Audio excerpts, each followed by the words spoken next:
إن الحمد لله الذي بنعمته تتم الصالحات الذي علم القرآن وأكرمنا بالإسلام وأنعم علينا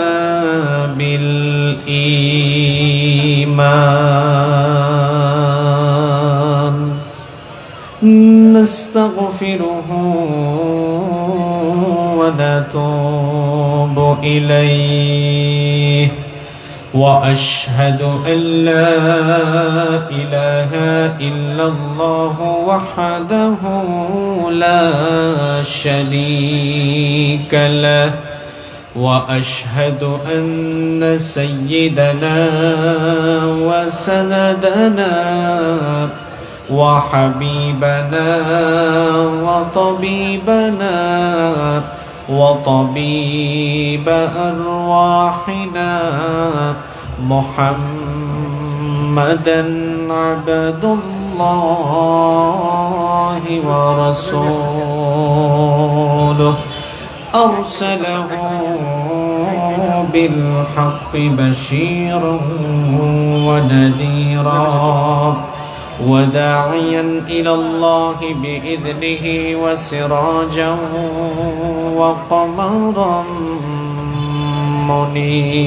منيرا أما بعد فقد قال الله تعالى في كلامه المجيد وفي فرقانه الحميد أعوذ بالله من الشيطان الرجيم بسم الله الرحمن الرحيم أم حسبت أن أصحاب الكهف والرقيم كانوا من آياتنا عجبا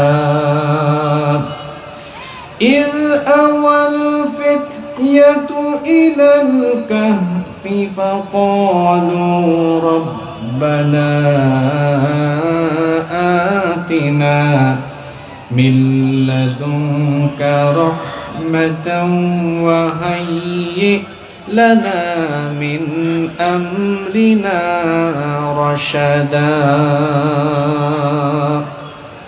وقال تعالى في شان حبيبه إن الله وملائكته يصلون على النبي يا أيها الذين آمنوا صلوا عليه وسلموا تسليما কেউ চুপ থাকবেন না সকলেই আমার সঙ্গে পড়েন اللهم صل على محمد وعلى آل محمد كما صليت على إبراهيم وعلى آل إبراهيم إنك حميد مجيد اللهم بارك على محمد وعلى آل محمد كما باركت على إبراهيم وعلى آل إبراهيم إنك حميد مجيد ربي زدني علما ربي زدني علما رب اشرح لي صدري ويسر لي أمري واحلل عقدة من لساني يفقه قولي سبحانك لا علم لنا إلا ما علمتنا إنك أنت العليم الحكيم صدق الله العظيم তুমি মিসওয়াক করা ফজিলত তো জানো খাবার শেষে মিষ্টি মুখের হাদিসটাও মানো তুমি মিসওয়াক করা ফজিলত তো জানো খাবার শেষে মিষ্টি মুখের হাদিসটাও মানো শুধু হক কথাটা উচ্চ স্বরে বলতে পারো না অন্যায় দেখে বারুদ হয়ে জ্বলতে পারো না কেমন মুসলমান তুমি একটু ভাবো না কেমন তোমার ঈমান একটু বলো না কেমন মুসলমান তুমি একটু ভাবো না কেমন তোমার ঈমান একটু বলো না তুমি মিসওয়াক করা ফজিলত তো জানো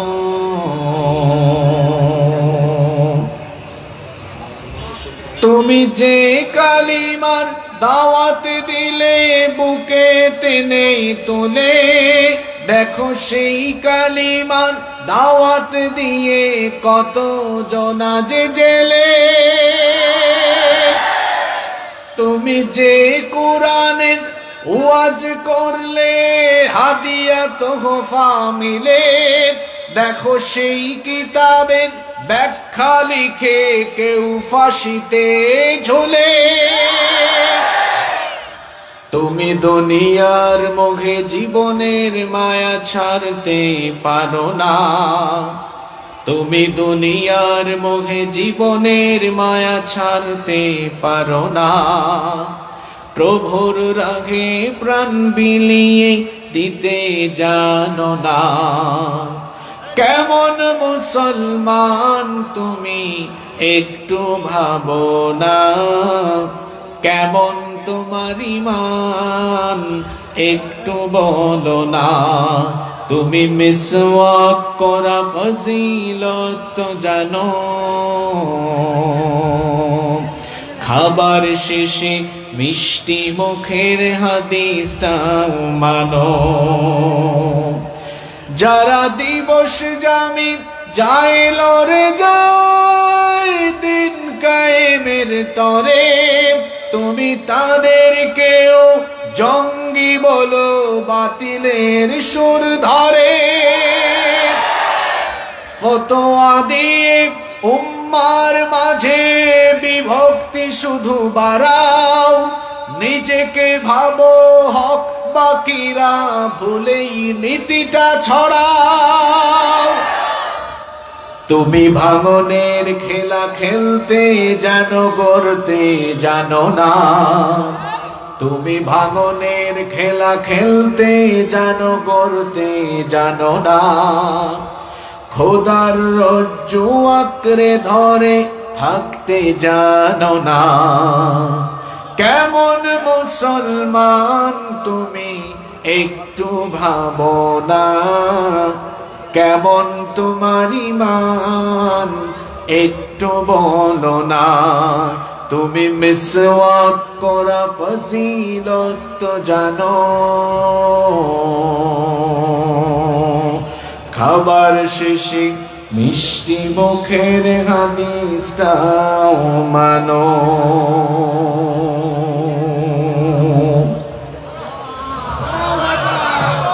দক্ষিণাঞ্চলের অন্যতম জেলা সাতক্ষীরা জেলার সদর উপজেলার অন্তর্গত ঝাউডাঙ্গা ইউনিয়নে অবস্থিত ঝাউডাঙ্গা যুব কমিটির উদ্যোগে আয়োজিত আজকের এই ঐতিহাসিক তাফসীরুল কোরআন মাহফিলে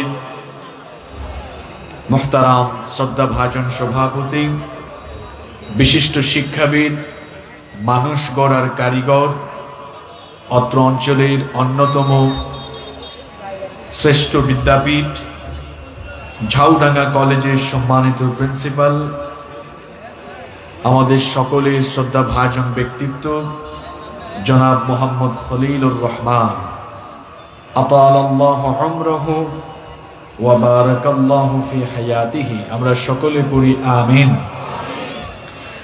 আজকের মাহফিলের সম্মানিত প্রধান অতিথি সাতক্ষীরা ২ সংসদীয় আসনের মাননীয় সংসদ সদস্য জননেতা আশরাফুজ্জামান আশু, বিশেষ অতিথি ১১ নং ঝাউডাঙ্গা ইউনিয়ন পরিষদের সুযোগ্য চেয়ারম্যান জনাব মোহাম্মদ আজমল উদ্দিন, বিশেষ অতিথি হিসেবে আরও উপস্থিত রয়েছেন ১১ নং ঝাউডাঙ্গা ইউনিয়ন পরিষদের সাবেক চেয়ারম্যান জনাব মোহাম্মদ রফিকুল ইসলাম, ১১ নং ঝাউডাঙ্গা ইউনিয়ন আওয়ামী লীগের সভাপতি জনাব মোহাম্মদ রমজান আলী বিশ্বাস, ১১ নং ঝাউডাঙ্গা ইউনিয়ন পরিষদ ৪ নং ওয়ার্ডের সাবেক মেম্বার জনাব শেখ আব্দুল মালিক, ঝাউডাঙ্গা বাজার কমিটির সাধারণ সম্পাদক জনাব মোহাম্মদ জাহিদ হোসেন, বিশিষ্ট ব্যবসায়ী জনাব মোহাম্মদ আব্বাস আলী।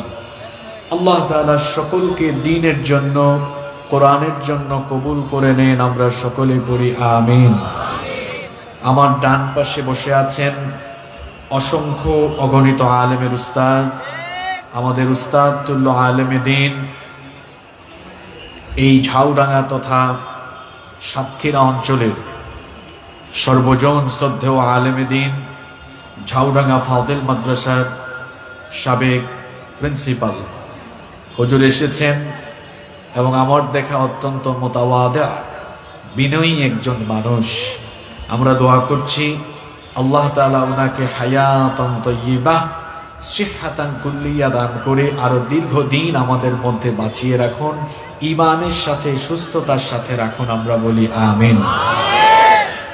মাহফিলের মঞ্চে বসা সম্মানিত উলামায়ে কেরাম, এসেছেন বিভিন্ন মাদ্রাসার আসাতিদায়ে কেরাম, বিভিন্ন মসজিদের সম্মানিত খোতাবা এবং আইম্মায়ে কেরাম, এসেছেন বিভিন্ন স্কুল কলেজ এর সম্মানিত স্যারেরা, সম্মানিত শিক্ষক মণ্ডলী, উপস্থিত হয়েছেন স্থানীয় সম্মানিত জনপ্রতিনিধিবৃন্দ, এসেছেন সামাজিক এবং রাজনৈতিক সম্মানিত নেতৃবৃন্দ, আমার সামনে বসা পিতৃতুল্য সম্মানিত মুরব্বিয়ানে ইযাম, যুগে যুগে আল্লাহর জমিনে আল্লাহর দ্বীন প্রতিষ্ঠার জন্য যারা সবচাইতে বেশি অগ্রণী ভূমিকা পালন করেছেন, আমার কলিজার টুকরা প্রিয় যুবক, তরুণ এবং ছাত্র ভাইয়েরা, পর্দার আড়াল থেকে শ্রবণরতা সম্মানিতা মা এবং বোনেরা, উপস্থিত মিডিয়ার প্রিয় কর্মী এবং সাংবাদিক ভাইয়েরা,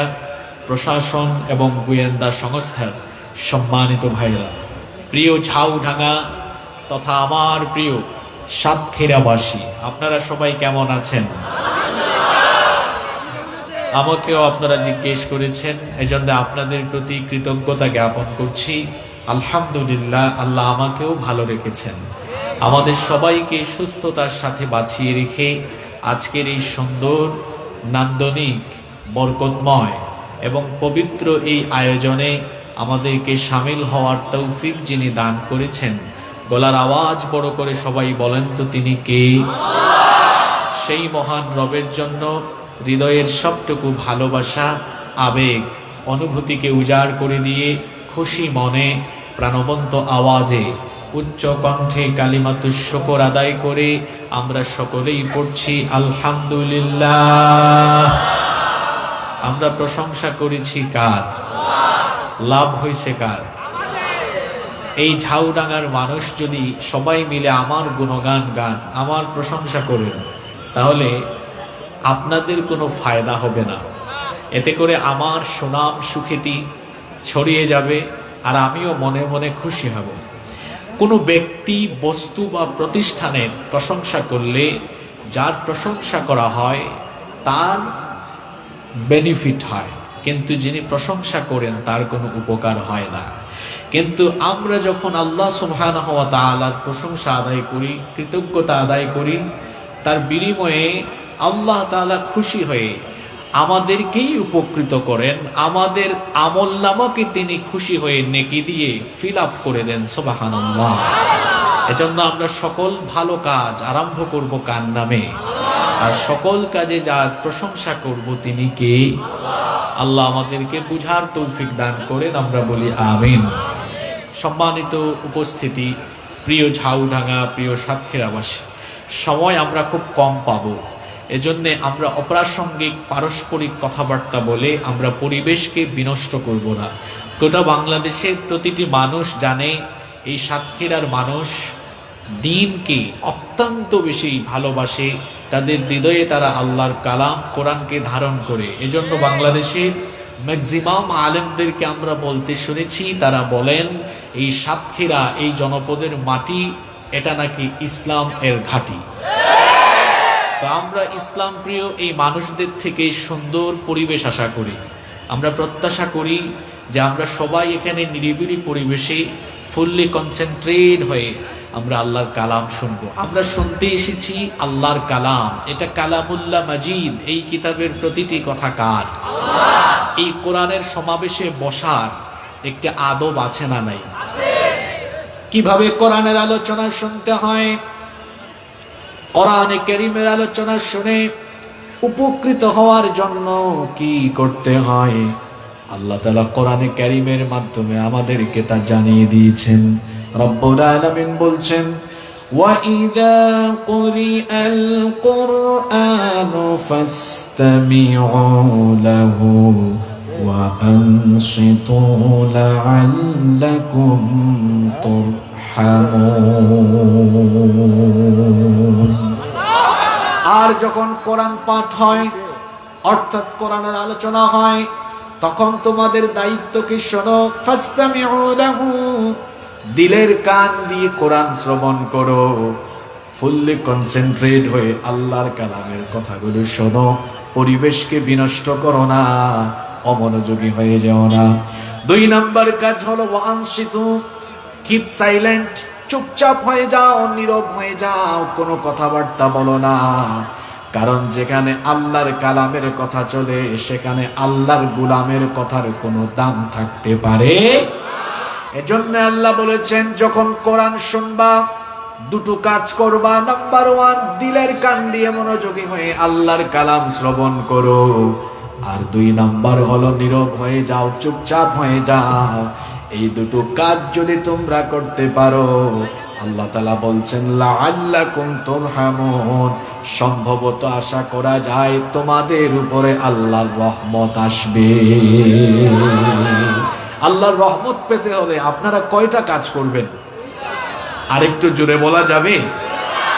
1 নাম্বার, মনোযোগী থাকবো না অমনোযোগী হব। 2 নাম্বার, কথা বলবো না চুপচাপ হব। এই 2টা কাজ আপনারা করতে পারবেন তো ইনশাআল্লাহ? কমিটির পক্ষ থেকে আরো একটি ঘোষণা আপনাদেরকে জানিয়ে দেই। হয়তো আশেপাশে আজান হবে, কিন্তু এখানে আলোচনার শেষে জামাতে নামাজ অনুষ্ঠিত হবে। সুতরাং আপনাদের ভয়ের কোনো কারণে, চিন্তার কারণে আজান শুনলেই আমরা উঠাউঠি করব না ইনশাআল্লাহ। আমরা মোনাজাত পর্যন্ত এই 2টা কাজ করে বসে থাকতে পারবো তো ইনশাআল্লাহ? মনোযোগী থাকবো, নীরব থাকবো, আমরা যেন শেষ পর্যন্ত প্রতিটি কথা আমলের নিয়তে শুনতে পারি। আল্লাহ আমাদেরকে তৌফিক দান করেন। আমি শুনেছি অসংখ্য মা বোনেরা মাহফিলে এসেছেন। এই মা বোনদের সম্মান মর্যাদা ইসলামে কম না বেশি? নারীদের সম্মান ইসলামে অনেক বেশি। ইসলাম নারীদেরকে অনেক মর্যাদা দিয়েছে, আর ইসলামে নারীদের অবদানও পুরুষের চাইতে অনেক বেশি। সর্বপ্রথম ইসলাম কবুল করেছেন আপনারা না মহিলারা? জোরে বলেন। নাকি আপনারা খুব খুব নিয়ে চুপচাপ থেকে উত্তরটা দিলেন? আদম আর হাওয়া নয়, সর্বপ্রথম ইসলাম কবুল করেছেন নবীজি। দাওয়াত আরম্ভ করলেন, প্রথমে ইসলাম কবুল করেছেন নবীজির স্ত্রী আমাদের মা আম্মা জান খাদিজা আত-তাহেরা রাদিয়াল্লাহু আনহা।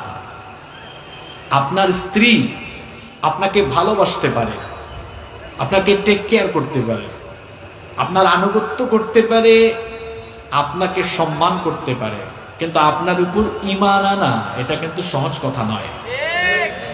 আপনি এর প্রমাণ পেতে চান? আজকে বাসায় গিয়ে বলবেন আপনার স্ত্রীকে, ওগো শুনছো, আমি আজকে থেকে আল্লাহর ওলি হয়ে গেছি, তুমি আমার কাছে মুরিদ হও।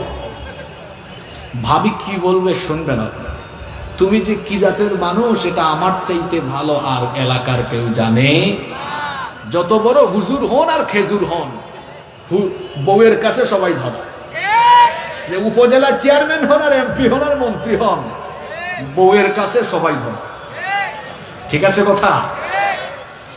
একজন স্ত্রী তার স্বামীকে ভালোবাসতে পারে, অসুস্থ হলে পরে সারা রাত খেদমত করতে পারে, স্বামীকে সম্মান করতে পারে। একজন স্ত্রী তার স্বামীর সেবা করতে পারে, তাকে সময় দিতে পারে, ভালোবাসা দিতে পারে, কিন্তু ঈমান আনা এটা কিন্তু সহজ কথা নয়। কিরকম চরিত্র থাকলে পরে একজন স্ত্রীর সঙ্গে সঙ্গে নবুয়তের উপর ঈমান এনে ফেলেন? চিন্তা করেন, হেরা গুহায় আল্লাহ নবীর কাছে যখন সাইয়েদিনা জিবরিল আমিন কোরআন নিয়ে আগমন করলেন, আল্লাহ নবী ঘরের মধ্যে ফিরে আসলেন। বুখারীর বর্ণনা এসেছে, আল্লাহ নবী ঘরে ঢুকে বললেন, খাদিজা জাম্মিলুনি, আমাকে কম্বল দিয়ে ঢেকে দাও, লাকাদ খাশিতু আলা নাফসি, আমি আমার নফসের ব্যাপারে আশঙ্কা করছি। পুরো ঘটনা তিনি বললেন। পুরো ঘটনা শোনার পরে আম্মা জান খাদিজা আত-তাহেরা রাদিয়াল্লাহু আনহা বললেন, আমি আপনার সাথে 15 বছর ধরে সংসার করছি, 15 বছর এই সাংসারিক জীবনে আমি আপনাকে খুব কাছ থেকে দেখেছি। আপনার ওঠা বসা, চলাফেরা, চলনে বলনে কথনে আমি আপনাকে এমন এক ব্যক্তিত্ব দেখেছি, আপনার চলন বলন, উঠা বসা, বিহেভিয়ার, এগুলো দেখলে মনে হয় এগুলো অন্যান্য সাধারণ মানুষের মতো নয়। আপনার চরিত্র প্রমাণ করে এগুলো নবুয়তি চরিত্র, পয়গম্বরী চরিত্র। এই জন্য আপনার কাছ থেকে এই ঘটনা শোনার পরে সর্বপ্রথম আমি আপনাকে নবী হিসেবে ঘোষণা দিয়ে সবার আগে আমি আপনার বিবি হয়ে আপনার উপরে ঈমান আনলাম। তিনি পড়ে নিলেন, লা ইলাহা ইল্লাল্লাহু মুহাম্মাদুর রাসূলুল্লাহ সাল্লাল্লাহু। সর্বপ্রথম ইসলাম কবুল করেছেন একজন নারী। আবার যখন ইসলামের জন্য জীবন দেওয়া দরকার, তখনও পুরুষের আগে জীবন দিয়েছেন একজন নারী। সেই নারীর নাম হলো সুমাইয়া রাদিয়াল্লাহু আনহা। ইসলামে নারীদের অবদান যেমন বেশি, তেমনি নারীর মর্যাদাও ইসলামে কম না বেশি? কত বেশি একজন নারীর মর্যাদা শোনেন। জাহেলি যুগে কন্যা সন্তান জন্ম নিলে পরে সেই যুগের মানুষেরা কন্যা সন্তানকে জীবিত অবস্থায় কবর দিয়ে ফেলতো। সেই অজ্ঞতার যুগে একজন মহামানব পৃথিবীতে আগমন করলেন। তার জবান থেকে পৃথিবীতে প্রথম নারীর সম্মান আর মর্যাদার পক্ষে এত সুন্দর বক্তব্য বের হলো। আল্লাহর নবী এসে বললেন, তোমরা তোমাদের ঘরে মেয়ে সন্তান জন্ম নিলে মেয়েদেরকে জীবিত অবস্থায় কবর দিয়ে দিও না। আল্লাহ নবী বললেন, ইদা ওয়ালিদাল রাজুলু ইবনাতান বাআসাল্লাহু আযজা ওয়া জাল্লা মালাইকা, যখন কোন ঘরে কোন কন্যা সন্তানের জন্ম হয়, আল্লাহ তাআলা খুশি হয়ে সঙ্গে সঙ্গে ওই ঘরের মধ্যে তার রহমতের ফেরেশতা পাঠিয়ে দেন। কোন হাদিস আজ পর্যন্ত পাই নাই। এই যে হুজুর আমাদের বয়সে তো প্রবীণ, আমার উস্তাদদেরও উস্তাদ, এইরকম বয়সের মানুষ, তিনি তার জীবনে অনেক হাদিস পড়িয়েছেন, গবেষণা করেছেন। জিজ্ঞেস করে দেখেন ছেলের ব্যাপারে এইরকম কোন হাদিসের কোন কিতাবের ভেতরে নাই। কিন্তু মেয়ের ব্যাপারে এরকম হাদিস আছে, যখন কারো ঘরে কোনো মেয়ে সন্তানের জন্ম হয়, আল্লাহ সঙ্গে সঙ্গে ওই ঘরের মধ্যে তার রহমতের ফেরেশতা পাঠিয়ে দেন। রহমতের ফেরেশতা এসে বলে, আসসালামু আলাইকুম আহলাল বাইত, ঘরবাসী প্রত্যেকটি মানুষের উপর সালাম। তারা এসে বলতে থাকে, যে ঘরে এই কন্যা সন্তানের জন্ম হলো, এই ঘরের মানুষের উপরে আল্লাহর রহমত, আল্লাহর বরকত নাজিল হোক। এই কন্যা সন্তানকে যদি তার মা বাবা উত্তম, এই কন্যা সন্তানকে যদি তার মা বাবা আদর, স্নেহ, মমতা, ভালোবাসা দিয়ে লালন পালন, প্রতিপালন করে, উত্তম শিক্ষায় শিক্ষিত করে, যদি সৎ পাত্রস্থ করে, আল্লাহ নবী বললেন ওই পিতা মাতাকে আল্লাহ আমার সাথে জান্নাত দিবে। আল্লাহ নবী ওই সমাজে নারীর সম্মান আর মর্যাদার কথা বলেছেন, যেই সমাজে বাজারে মাছ, মাংস, তরকারির মতো নারীদেরকে কেনা বেচা করা হতো, বিবাহ শাদী ছাড়া নারীদেরকে পুরুষেরা ভোগ করত, অসভ্য সেই সমাজে আল্লাহ নবী সভ্যতার কথা শোনালেন, মনুষ্যত্বের কথা শোনালেন, আল্লাহ নবী মানবিকতার কথা শোনালেন, নারীদের ইজ্জত সম্মানের পক্ষে কথা বললেন। নবীজি বললেন, শোনো, কন্যা সন্তান জন্ম নিলে চেহারা কালো করে ফেলো না। আমাদের সমাজে অনেক ভাইয়েরা আছেন, যদি তার ঘরে 2টা 3টা 4টা 5টা মেয়ে সন্তান হয়, বউয়ের সাথে তার মেলামেশায় সমস্যা দেখা দেয়, দাম্পত্য কলহ আরম্ভ হয়ে যায়, তার স্ত্রীকে অপবাদ দেয়, গালিগালাজ করে। আজকে বিজ্ঞানের যুগে এমন অজ্ঞ কাজ যারা করে, তারা হলো দুনিয়ার সবচেয়ে বড় জাহেল। কারণ একটি সন্তান জন্মের জন্য শুধু নারী নয়, এখানে পুরুষেরও কাজ আছে না নাই? কন্যা সন্তান জন্ম নিলে দেখা যায় তার বউয়ের উপর রাগ করে। আরে ভাই, কন্যা সন্তান পাওয়া এটা হলো বলো নেয়ামতের ব্যাপার, এটা বড় সৌভাগ্যের ব্যাপার। কারণ যে স্বামী আর স্ত্রী দুনিয়াতে সবচাইতে সৌভাগ্যবান আর সৌভাগ্যবতী, আল্লাহ তাআলা দয়া করে প্রথম তাদেরকে কন্যা সন্তান দান করে। কন্যা সন্তান পাওয়া এটা বড় ভাগ্যের ব্যাপার, এটা হলো সৌভাগ্যের আলামত, বরকতের আলামত। আল্লাহর নবী সাহাবীদেরকে একদিন বললেন, শোনো আমার সাহাবীরা, যার ঘরে 3টা কন্যা সন্তান আছে, ওই কন্যা সন্তানকে যে ব্যক্তি আদর, স্নেহ, মমতা, ভালোবাসা দিয়ে প্রতিপালন করে, উত্তম শিক্ষা দীক্ষা দিয়ে সৎপাত্রস্থ করবে। আমার দিকে তাকান। আল্লাহর নবী সাহাবীদেরকে কথাগুলো বলার সময় এই 2টা আঙ্গুল দেখালেন। এই 2টা আঙ্গুল দেখায় বললেন, ওয়াদাম্মাস সাব্বাবাতি ওয়াল ওয়াসতা। এই 2টো আঙ্গুল একত্রিত করে নবীজি বললেন, যে ব্যক্তি তার 3টি কন্যা সন্তানকে ভালোবেসে লালন পালন করবে, কিয়ামতের দিন ওই কন্যা সন্তানের পিতা মাতা আর আমি নবী এইভাবে এক জান্নাতে অবস্থান করব। আল্লাহু আকবার। দেখেন, আমাকে ছেলের ব্যাপারে একটা হাদিস, আপনি ছেলের জন্য পাগল হয়ে যান। বেশিরভাগ ক্ষেত্রে দেখবেন ছেলেদের চাইতে মেয়েরাই মা বাপকে সম্মান করে বেশি।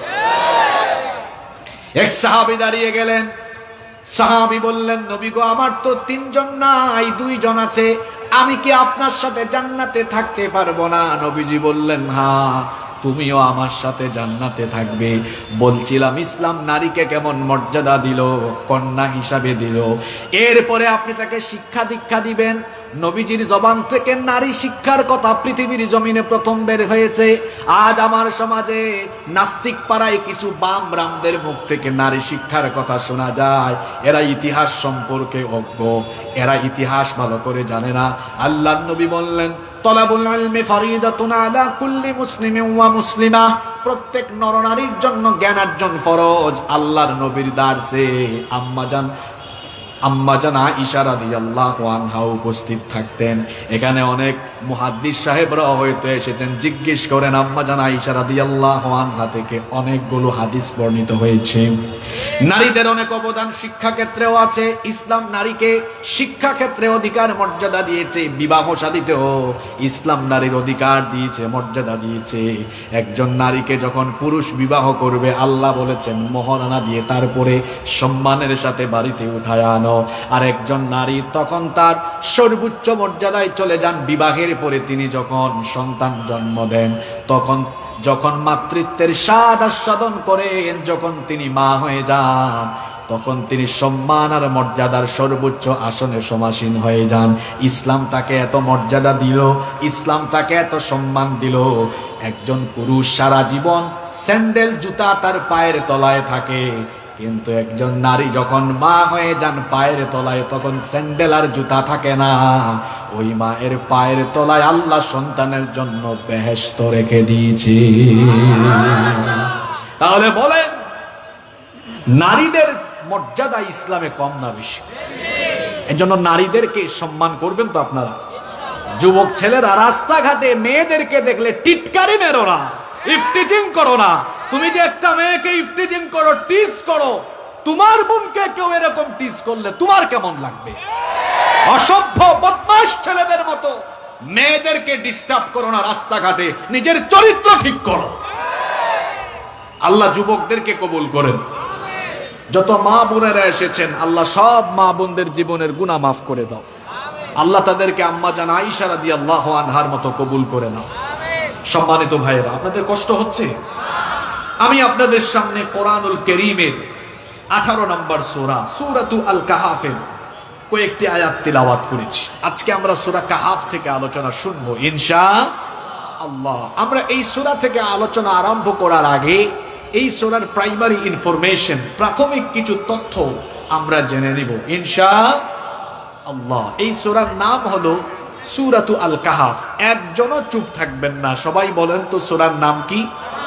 সূরা কাহাফ। কাহাফ হচ্ছে আরবি শব্দ, এর অর্থ হলো, এর বাংলা অর্থ হলো গর্ত, গুহা। ইংরেজিতে যেটাকে বলা হয় টানেল। আবার আরবিতে গর শব্দের অর্থ হলো গুহা। কাহাফ শব্দের অর্থ গুহা, গর শব্দের অর্থ গুহা, কিন্তু পার্থক্য আছে। আরবিতে ছোট গুহাকে বলা হয় গর। যেমন কোরআন একটা গুহায় নাজিল হয়েছে, ওই গুহাকে আরবিতে বলা হয় গারে। বলেন গারে। কোন গুহায় কোরআন নাজিল হয়েছে? হেরা গুহায়। আরবিতে বলে গারে হেরা। ছোট গুহাকে আরবিতে বলা হয় গার। আর বিস্তীর্ণ বড় প্রশস্ত গুহাকে আরবিতে বলা হয় কাহাফ। তাহলে সবাই বলেন তো দেখি, কাহাফ মানে বড় গুহা নাকি ছোট গুহা? আচ্ছা, কোরআনে কারীমে আল্লাহ এই সূরার নাম গুহা, গুহার নামে নামকরণ করলেন কেন? কারণ এখানে গুহা সম্পর্কিত একটি বিস্ময়কর ঘটনা আছে। 7 জন যুবক একটি গুহার ভেতরে আশ্রয় নিয়ে, ওই গুহায় তারা আল্লাহর কুদরতি ব্যবস্থাপনায় 4-5 ঘন্টা নয়, 4-5 দিন নয়, কয়েক বছর নয়, এই 7 জন যুবক একটি গুহার ভেতরে আল্লাহর কুদরতি ব্যবস্থাপনায় 309 বছর একটানা ঘুমের মধ্যে ছিল। আল্লাহু আকবার। আচ্ছা, আপনারা ঘুমান কয় ঘন্টা? হ্যাঁ, আপনি এত কম ঘুমাইয়াছে আর এত সুন্দর রাখছেন কেন? স্বাভাবিকভাবে আমরা 5-6 ঘন্টা ঘুমাই, ঠিক না? আর ওই যুবকদেরকে আল্লাহ একটি গুহার ভেতরে ঘুম পাড়িয়ে রেখেছেন কত বছর? 300। এটা স্বাভাবিক বিষয় না অস্বাভাবিক বিষয়? এটা একটা আজীব ঘটনা, এটা একটা বিস্ময়কর ঘটনা। এই ঘটনাটা কোরআনে কারীমের ভিতরে আছে, এবং যে যুবকদেরকে নিয়ে এই ঘটনাটা বর্ণিত হয়েছে, এই যুবকদেরকে বলা হয় আসহাবে কাহাফ, গুহাবাসী। গুহাবাসী। এই সূরাটি কোরআনুল কারীমের 18 নম্বর সূরা। সূরাটি মাক্কি, কারণ সূরাটি মক্কায় নাজিল হয়েছে। এই সূরার সিরিয়াল নাম্বার 18, এবং এটি কোরআনুল কারীমের একদম মিডল অংশে, দেখেন মাঝামাঝিতে অবস্থিত, 15তম পারায়। আমাদের জীবনের মাঝামাঝি বয়স হলো যৌবনকাল। আজকের মাহফিলের আয়োজক কারা? জোরে বলেন। আমি এই সূরাটা আজকে অনেক চিন্তা ভাবনা করেই ঠিক করেছি। যুবকদের এই ঘটনা একদম কোরআনের মাঝখানে আছে, আবার আমাদের জীবনের মাঝামাঝিতে যৌবনকাল। কিভাবে মাঝামাঝিতে? শোনেন, আমাদের জীবনে 5টি পর্যায় রয়েছে: শিশুকাল, কৈশোরকাল, যৌবনকাল, প্রৌঢ়কাল, বৃদ্ধকাল। 3 নম্বরে আছে কি? আপনারা কথা বলছেন না কেন? এটা একেবারে মাঝামাঝি সময়ে। এজন্য বলা হয় youth is called the golden season of human life. যৌবনকালকে মানুষের জীবনের গোল্ডেন টাইম, স্বর্ণালী সময় বলা হয়। কারণ এই সময়টাকে যারা সঠিকভাবে কাজে লাগায় এরা তাদের কেরিয়ারকে সুন্দর করতে পারে, জীবনে সাকসেসফুল হতে পারে, দুনিয়ায় সম্মানিত হয়, আখিরাতেও তারা নাজাত পাবে যদি দিনের পথে যৌবনকাল কাটাতে পারে। আবার এই যৌবনকালের কেউ যদি অপব্যবহার করে তার কেরিয়ার নষ্ট হবে, তার চরিত্র নষ্ট হবে, জীবন ধ্বংসের কিনারে গিয়ে পড়ে যাবে।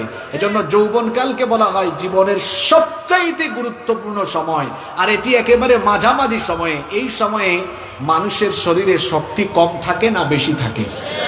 এই শক্তি সামর্থ্যের সঠিক ব্যবহার করলে জীবনে সমৃদ্ধ হওয়া যায়, আর অপব্যবহার করলে জীবন একেবারে তছনছ হয়ে যায়।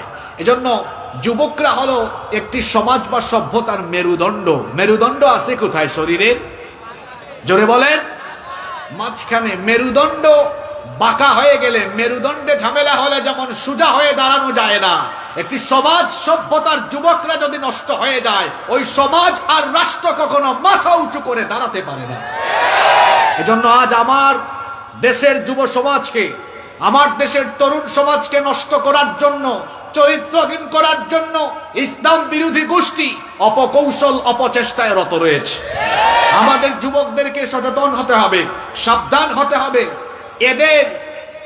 এদের কোনো চক্রান্তে কৌশলে পড়া যাবে না, সচেতন থাকতে হবে। আজকের এই তথ্য প্রযুক্তির এই যুগে প্রযুক্তির অপব্যবহার, এই দাজ্জালীয় ফিতনা দিয়ে যুবকদের চরিত্র নষ্ট করার অপচেষ্টা চলছে। এই যুবকদেরকে যদি ধ্বংস করে দেওয়া যায় তাহলে মুসলিম উম্মার মেরুদণ্ড ভেঙে দেওয়া যাবে। আজ দেখুন ফিলিস্তিনে, চেচনিয়ায়, বসনিয়ায়, আরাকানে, কাশ্মীরে মুসলমানদের উপরে যে জুলুম চলছে, নির্যাতন চলছে, আর আমাদের যুবকরা ফ্রি ফায়ার খেলে, পাবজি খেলে, খেলা হয় ইন্ডিয়ায় IPL, জুয়ায় বাজি ধরে সাতক্ষীরার ঝাউডাঙ্গায়। এই মুসলিম উম্মার যুবকেরা যদি, তাম দুনিয়ার মুসলিম উম্মার যুবকরা যদি উম্মা দরদি হয়ে যায় আর উম্মার পক্ষে ঐক্যবদ্ধ থাকে, তাহলে গোটা দুনিয়ায় ইসলামের বিরুদ্ধে ভূমিকা নেওয়ার সাহসও কেউ পাবে না। এজন্য যুবকদেরকে সচেতন হতে হবে। আল্লাহ আমার যুবক ভাইদেরকে কবুল করে নেন। আমরা এই সূরার প্রাথমিক তথ্য জানলাম। এবার আসুন এই সূরার ফজিলত কেমন আমরা হাদিস থেকে জেনে নিব ইনশাআল্লাহ। আপনাদের কষ্ট হচ্ছে না তো? সূরাতু আল কাহাফ, এই সূরাটি কোরআনুল কারীমের একটি বিশেষ ফজিলতপূর্ণ সূরা। এই সূরার ফজিলত সম্পর্কে অনেকগুলো হাদিস বর্ণিত হয়েছে। যেমন মুসলিম শরীফের বর্ণনায় হাদিস এসেছে, হাদিস বর্ণনাকারী সাহাবী হচ্ছেন আবু দারদা রাদিয়াল্লাহু আনহু। তিনি বলেছেন, রাসূল করিম সকলে আমার সঙ্গে মহব্বতে পড়েন, সাল্লাল্লাহু আলাইহি ওয়াসাল্লাম বলেছেন, মান হাফিযা 10 আয়াতিন মিন আউয়ালি সূরাতিল কাহফি উসিমা মিন ফিতনাতিদ দাজ্জাল। আল্লাহর নবী বলেছেন, যে ব্যক্তি সূরা কাহফের প্রথম দিকের 10টি আয়াত মুখস্থ করবে, আল্লাহ তাআলা তাকে দাজ্জালের ফিতনা থেকে বাঁচিয়ে দিবেন। ওয়া ফি রিওয়ায়াতিন উখরা, অন্য রিওয়ায়াতে এসেছে, মান হাফিযা 10 আয়াতিন মিন আখিরি সূরাতিল কাহফি উসিমা মিন ফিতনাতিদ দাজ্জাল। যে ব্যক্তি সূরা কাহফের শেষের দিকের 10টা আয়াত মুখস্থ করবে, তাহলে দুইটি রিওয়ায়াতের যে বর্ণনা, এর সার কথা হলো, যে ব্যক্তি সূরা কাহফের প্রথম 10 আয়াত অথবা শেষের 10 আয়াত মুখস্থ করবে, ওই ব্যক্তিকে দাজ্জালের ফিতনা থেকে যিনি বাঁচিয়ে দিবেন তিনি কি? দাজ্জাল কি পৃথিবীতে এসেছে না আসবে? দাজ্জাল চলে এসেছে, দাজ্জালের জন্ম হয়ে গিয়েছে। আল্লাহর নবী বলেছেন, ইন্নাহু ফি বাহরিল ইয়ামেন আও ফি বাহরিশ শাম। আল্লাহর নবী বলেছেন, দাজ্জালকে ইয়ামেন কিংবা শামের কোনো এক অচেনা দ্বীপের মধ্যে বন্দী করে রাখা হয়েছে।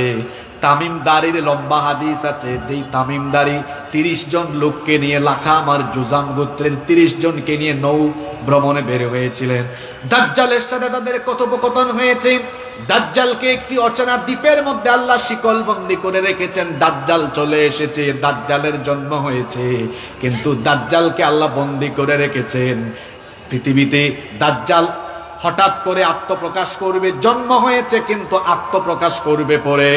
ইমাম মাহদি আলাইহিস সালামের আগমনের পরে গোটা দুনিয়াতে ফিতনা ছড়িয়ে দেওয়ার জন্য দাজ্জালের আগমন হবে। আগামীর পৃথিবীতে দাজ্জাল আসবে, এসে গোটা দুনিয়াতে তার দাজ্জালীয় ফিতনা চালাবে। পৃথিবীতে যত নবী এবং রাসূল এসেছেন সকল নবী এবং রাসূল তার উম্মতকে দাজ্জালের ফিতনার ব্যাপারে সতর্ক করেছেন। এজন্য আল্লাহর নবী বলেছেন, মা মিন নাবিয়্যিন ইল্লা ওয়াকাদ আনযারা উম্মাতাহুল আ'ওয়ারাল কাযযাব। আল্লাহর নবী বলেছেন, এমন কোন নবী রাসূল নাই যে নবী রাসূল তার উম্মতকে দাজ্জালের ফিতনার ব্যাপারে সতর্ক করেন নাই। অর্থাৎ সকল নবী এবং রাসূল তাদের উম্মতকে দাজ্জালের ফিতনার ব্যাপারে সতর্ক করেছেন। দুনিয়া সৃষ্টির পর থেকে নিয়ে আজ পর্যন্ত, আজ থেকে নিয়ে কিয়ামত পর্যন্ত দুনিয়াতে যত ফিতনা হয়েছে, যত ফিতনা হবে, সকল ফিতনার মধ্যে ভয়ঙ্কর ফিতনা হলো দাজ্জালের ফিতনা। এই দাজ্জালের ফিতনা থেকে বাঁচায়া দিবেন যিনি, তিনি কি? আমল নবীজি শিখায়া দিলেন। একটা সূরার কথা বললেন, সূরার নাম হলো সূরাতু, জোরে বলেন মা বোনেরাও শোনেন, সূরা কাহাফের প্রথম দিকের 10টা আয়াত অথবা শেষের 10টা আয়াত আপনারা মুখস্থ করবেন, তাহলে দাজ্জালের ফিতনা থেকে আমাদেরকে যিনি হেফাজত করবেন তিনি কি? আবার এই সূরার আরো অনেক ফজিলত রয়েছে। আল্লাহর নবী বলেছেন, মান ক্বরাআ সূরাতাল কাফি ফি ইয়াউমিল জুমআতি আদাআ লাহু মিনান নূরি মা বাইনাল জুমআতাইন। আজকের রাত হলো জুমার রাত, আগামীকালের দিন হলো জুমার দিন। আল্লাহর নবী বলেছেন, জুমার দিনে সূরা কাহাফ তেলাওয়াতের প্র্যাকটিস করো, আমল করো। জুমার দিনের সিলেবাস হলো জুমার দিনে সূরা কাহাফ তেলাওয়াত করবেন। আল্লাহর নবী বলেছেন, যে ব্যক্তি জুমার দিনে সূরা কাহাফ তেলাওয়াত করবে, 2 জুমার মধ্যবর্তী সময়টা তার জন্য আলোকিত হয়ে যাবে। আল্লাহর নবী আরো বলেছেন, আল্লাহর নবী বলেছেন, মান ক্বরাআ সূরাতাল কাফি ফি ইয়াউমিল জুমআতি সাতাআ লাহু নূরুম মিন তাহতি কদামিহি ইলা আনানিস সামা। আল্লাহর নবী বলেছেন, যে ব্যক্তি জুমার দিনে সূরা কাহাফ তেলাওয়াত করবে, ওই ব্যক্তির পায়ের তলা থেকে আকাশ পর্যন্ত আল্লাহ এই মাঝখানের জায়গাটুকু নূর দিয়ে পরিপূর্ণ করে দিবেন। ইউদিউ বিহি ইয়াউমাল কিয়ামাহ। সূরা কাহাফ তার জন্য কিয়ামতের দিন নূর হয়ে যাবে, যে নূর দিয়ে সে পুলসিরাত পার হয়ে যেতে পারবে। আবার যে ব্যক্তি সূরা কাহাফ জুমার দিনে তিলাওয়াত করবে, নবীজি বলেছেন, গুফিরা লাহু মা বাইনাল জুমআতাইন। 2 জুমার মধ্যবর্তী সকল সগীরা গুনাহগুলো আল্লাহ মাফ করে দিবে। এই জন্য জুমার দিনে আমরা যে সূরা তেলাওয়াত করব, সূরার নাম কি? আস্তে বলবেন না, জোরে বলেন, সূরার নাম কি? আল্লাহর নবী আরো বলেছেন, মান ক্বরাআ সূরাতাল কাফি ফি ইয়াউমিল জুমআতি ফাহুয়া মাসুমুন ইলা 8 আইয়ামিন মিন কুল্লি ফিতনাতিন তাকুন। আল্লাহর নবী বলেছেন, যে ব্যক্তি সূরা কাহাফ তেলাওয়াত করবে জুমার দিনে, যে ব্যক্তি সূরা কাহাফ পড়বে জুমার দিনের পরবর্তী 8 দিন দুনিয়ার সকল ফিতনা থেকে যিনি তাকে হেফাজত করবেন, জুড়ে বলেন তিনি কি? তাহলে সূরা কাহাফ আপনারা জুমার দিনে পড়বেন তো ইনশাআল্লাহ। আওয়াজ তো ছোট হলো, পড়বেন তো সবাই? আল্লাহ সবাইকে তৌফিক দান করেন। দেখেন, আমরা ধারাবাহিক তাফসীর শুরু করেছি। প্রথমে আমরা সূরার কিছু তথ্য জানলাম, দ্বিতীয় পর্যায়ে সূরার ফজিলত জানলাম। এবার আসেন এই সূরার শানে নুজুল, সাবাবুন নুজুল, নাজিলের কারণ আমরা জানবো। কোরআনের প্রতিটি সূরা নাজিলের কিছু হিস্ট্রি, ব্যাকগ্রাউন্ড আছে, যেটাকে বলা হয় সাবাবুন নুজুল বা শানে নুজুল।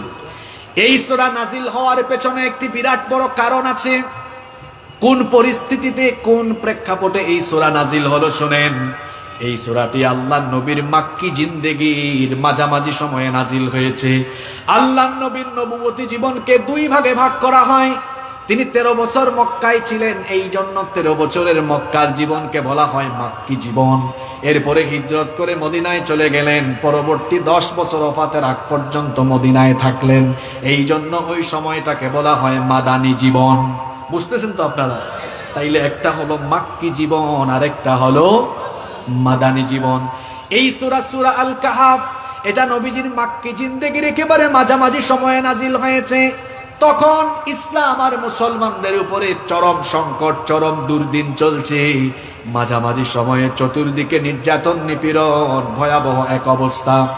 আল্লাহর নবী কাফিরদের চোখের সামনে বড় হয়েছেন, কাফিরদের চোখের সামনে তার শিশুকাল গেল, কৈশোরকাল গেল, যৌবন পেরিয়ে 40 বছর বয়সে আল্লাহর নবী যখন নবুয়তের দাওয়াত আরম্ভ করলেন। বাংলাদেশের এখন এক হুজুর আছেন, উনাকে হুজুর বলতেও কষ্ট লাগে, কারণ স্টেজে উঠে এই বাবার জিকির ওই বাবার জিকির, এমন হুজুর আছে না নাই? এখন এই হুজুর ভেজাল লাগিয়ে দিয়েছে, দুই ভাগ হয়ে গিয়েছে। নবুয়ত নিয়ে দেখা গিয়েছে দ্বিমুখী বক্তব্য। আসলে আল্লাহর নবীর নবুয়ত নির্ধারিত হয়েছে আসমান জমিন সৃষ্টির 50,000 বছর আগে, কারণ আসমান জমিন সৃষ্টির 50,000 বছর আগে আল্লাহ তাআলা তাকদীরকে লিপিবদ্ধ করেছেন। সর্বপ্রথম আল্লাহ কলম সৃষ্টি করেছেন। আউয়ালু মা খালাকাল্লাহুল কলম, সর্বপ্রথম আল্লাহ কলম সৃষ্টি করলেন। কলম সৃষ্টি করে আল্লাহ কলমকে আদেশ করলেন, উক্তুব, কলম তুমি লিখো। কলম তখন আল্লাহকে প্রশ্ন করলো, মাযা আকতুব, আমি কি লিখবো? আল্লাহ তাআলা তখন বললেন, উক্তুব মা হুয়া কাইনুন ইলা ইয়াউমিল কিয়ামাহ, কিয়ামত পর্যন্ত যা ঘটবে সব তুমি লিখো। আল্লাহর আদেশ শুনে কলম তখন কিয়ামত পর্যন্ত সকল কিছু লেখা আরম্ভ করলো। তাকদীর লিপিবদ্ধ হয়েছে তখনই। আল্লাহর নবী সহ পৃথিবীর সমস্ত নবীদের নবুয়ত এটা নির্ধারিত হয়েছে তখন আসমান জমিন সৃষ্টির 50,000 বছর আগে। সকল নবী রাসূলের নবুয়ত নির্ধারিত হয়েছে, ফিক্সড হয়েছে। কিন্তু নবুয়তের দাওয়াত নবীজি আরম্ভ করেছেন 40 বছর থেকে। 40 বছরের আগে নবীজি কোনোদিনও কাউকে ঈমানের দাওয়াত দেন নাই। তাহলে আমরা বাড়াবাড়ি না করে এভাবে বলতে পারি, নবীজির নবুয়ত নির্ধারিত হয়েছে আসমান জমিন সৃষ্টির 50,000 বছর আগে, আর দাওয়াত নবীজি আরম্ভ করেছেন 40 বছর পরে। আর কোনো ভেজাল আছে কোথায়? জোরে বলেন, ভেজাল আছে? কোনো ভেজাল নাই। নবীজি আমাদের কাছে অনুসরণীয়, অনুকরণীয়। আল্লাহর নবীকে নিয়ে আমরা কোনো বাড়াবাড়ি করতে চাই? বলছিলাম সূরা কাহাফের কথা, এটা নাজিল হয়েছে মাক্কি জিন্দেগির মাঝামাঝি সময়ে। অবস্থা তখন খুবই কঠিন। আল্লাহর নবী কাফিরদের চোখের সামনে বড় হয়েছেন। কাফিরদের চোখের সামনে তার শিশুকাল গেল, কৈশোরকাল, যৌবনকাল পেরিয়ে 40 বছর যখন হলো, নবীজি যখন এবার তাদেরকে দাওয়াত দিলেন, তখনই তাদের মাথা খারাপ হয়ে গেল। তারা বলল, তোমার মতো এতিম ছেলে, তোমার মতো এতিম মানুষ, তোমার মতো দরিদ্র ব্যক্তি হঠাৎ করে নবী হয় কেমনে? তুমি তো আমাদের চোখের সামনে বড় হয়েছো, গরিব ঘরের সন্তান, তুমি এতিম, তোমার মতো এতিম মানুষ কেমনে নবী হয়? তারা নবীজির দাওয়াতকে প্রত্যাখ্যান করলো। আল্লাহর নবীকে তারা প্রাথমিক পর্যায়ে গালিগালাজ করলো। আল্লাহর নবীকে 40 বছরের চরিত্র দেখে আল্লাহর নবীকে কাফের মুশরিকরাই আল আমিন উপাধি দিয়েছিল। আল্লাহর নবীর চারিত্রিক মাধুর্যতায় মুগ্ধ হয়ে তাদের ধন সম্পদ, টাকা পয়সা আল্লাহর নবীর কাছে এনে তারা গচ্ছিত রাখতো, আমানত রাখতো। কিন্তু যখনই নবীজি কোরআনের দাওয়াত আরম্ভ করলেন, তখন আল আমিন হয়ে গেলেন পাগল, আল আমিন হয়ে গেলেন জাদুকর, আল আমিন হয়ে গেলেন মিথ্যাবাদী, আল আমিন হয়ে গেলেন গণক। নাউজুবিল্লাহ। বলেন তো কিসের কারণে? শুধুমাত্র কোরআনের দাওয়াত দেওয়ার কারণে মক্কার সবচাইতে ভালো মানুষটাই এবার তাদের কাছে গালিগালাজের পাত্র হয়ে গেলেন। শুধুমাত্র কোরআন প্রচারের কারণে আজও দুনিয়াতে কাফের মুশরিকদের চরিত্র লালনকারী মানুষ দুনিয়াতে আছে। আলেম উলামাদেরকে তারা কোরআন প্রচার আর কোরআনের আন্দোলনের সাথে যুক্ত থাকার কারণে কোরআন বিরোধী লোকেরা এখনো বিভিন্ন জায়গায় কোরআনের খাদেমদেরকে আজে বাজে ভাষায় গালিগালাজ করতে থাকে। কি গো ভাই, এমন মানুষ তো নাই এখন। হুজুর দেখলেই মৌলবাদী, হুজুর দেখলেই জঙ্গিবাদী, হুজুর দেখলেই কিছু মানুষের দেখা যায় অ্যালার্জি ছাড়াই চুলকানি। এরকম মানুষ আছে না নাই? উলামায়ে কেরাম হলেন নবীগণের ওয়ারিস। ইন্নাল উলামা ওয়ারাসাতুল আম্বিয়া। উলামায়ে কেরাম হলেন নবীগণের ওয়ারিস। নবীদেরকে দেখলে ইসলাম বিরোধীদের জ্বালাও পোড়াও হতো, ইসলাম বিরোধীদের কলিজার মধ্যে আগুন ধরে যেত। নবীদের ওয়ারিস আলেম উলামাদেরকে দেখলে যাদের জ্বালা পোড়া সৃষ্টি হয়ে যায়, এই লোকগুলোকে যদি কোরআনের ল্যাবরেটরিতে নিয়ে এদের রক্ত পরীক্ষা করা হয়, দেখবেন এদের রক্তের ভেতরে আবু জাহেলের ভাইরাস রয়েছে। এমন মানুষ তো পৃথিবীতে নাই। আমি আবার আমাদের দেশের কথা বলছি না, কারণ আমরা তো কোনো কথা বললে কিছু মানুষ বসেই থাকে, নিজের গায়ের উপর জোর করে টেনে নেয়। আছে না নাই? কিছুদিন আগে এক জায়গায় সূরা কাসাস থেকে ফেরাউনের আলোচনা শুরু হয়েছে। ইন্না ফিরআউনা আলা ফিল আরদ, এই আয়াতের তাফসীর আরম্ভ হয়েছে। কিছুক্ষণ পরে কমিটি থেকে এক ভাই নোটিস করেছে, হুজুর এই সূরা থেকে আলোচনা বাদ দিলে ভালো হয় না, পরিস্থিতি সুবিধার না। আমি বললাম ফেরাউন তো মিশরে ছিল, ফেরাউনের পরিস্থিতি আপনি আপনার আশপাশে নিয়ে আসলেন কেন? তো কিছু মানুষ এরকম আছে, কোন বিষয়ে আলোচনা হলে সে নিজেই জোর করে তার গায়ের উপরে নিয়ে নেয়। আপনাদের সাতক্ষীরায় আমি গত বছর এসেছিলাম, এই আগরদারি মাদ্রাসায় আমি সূরা আলাক থেকে আলোচনা করেছিলাম। আমি যাওয়ার সময় আমাকে হামলা করার চেষ্টা করা হয়েছে। এই সাতক্ষীরার কথা আমি বলছি, যদি এরা এখানে থাকে এদের শুনে রাখা দরকার, সূরা আলাকের আলোচনা তুমি তোমার গায়ের উপরে টেনে নিয়েছো কেন? তার মানে ইসলাম বিরোধী চরিত্রের সাথে তোমার চরিত্রের মিল আছে, জনগণ বুঝতে পেরেছে। তুমি আলেম উলামার সাথে বেয়াদবি করো, আল্লাহ তোমাকে মরার আগে বেইজ্জত করে ছাড়বেন। ইজ্জত সম্মানের মালিক কে? ইজ্জত সম্মানের মালিক কে? আমরা যখন কোরআন থেকে কথা বলি, আমরা কিছু হারানোর ভয়ে কথা বলি না, কারণ আমাদের হারানোর কিছুই নাই। আমাদের হারানোর কিছুই নাই। মাঝে মাঝে চেয়ারে বসে কিছু মানুষের মাথা ঠিক থাকে না, যে আমাদের অবস্থা মাঝে মাঝে হয় এমন, যে যখন বসে যায় চেয়ারে উঠে যায় তখন গিয়ারে। চেয়ারে বসে গিয়ার বাড়াইয়া দিয়েন না, আমার চেয়ারের দিকে তাকান। আমার চেয়ারে 40 মিনিট আগে আরেক বক্তা ছিল, আসরের আগে আরেকজন ছিল। চেয়ার কয়টা? কথা বলেন না কেন? মানুষ কি একজন? আপনি যে চেয়ারে বসে ফুটানি করছেন, ইসলামের বিরুদ্ধে কথা বলছেন, আলেম উলামার সাথে বেয়াদবি করছেন, সাবধান হয়ে যান। চেয়ার চেয়ারের জায়গায় থাকবে, কিছুদিন পরে চেয়ারে আপনি থাকবেন না।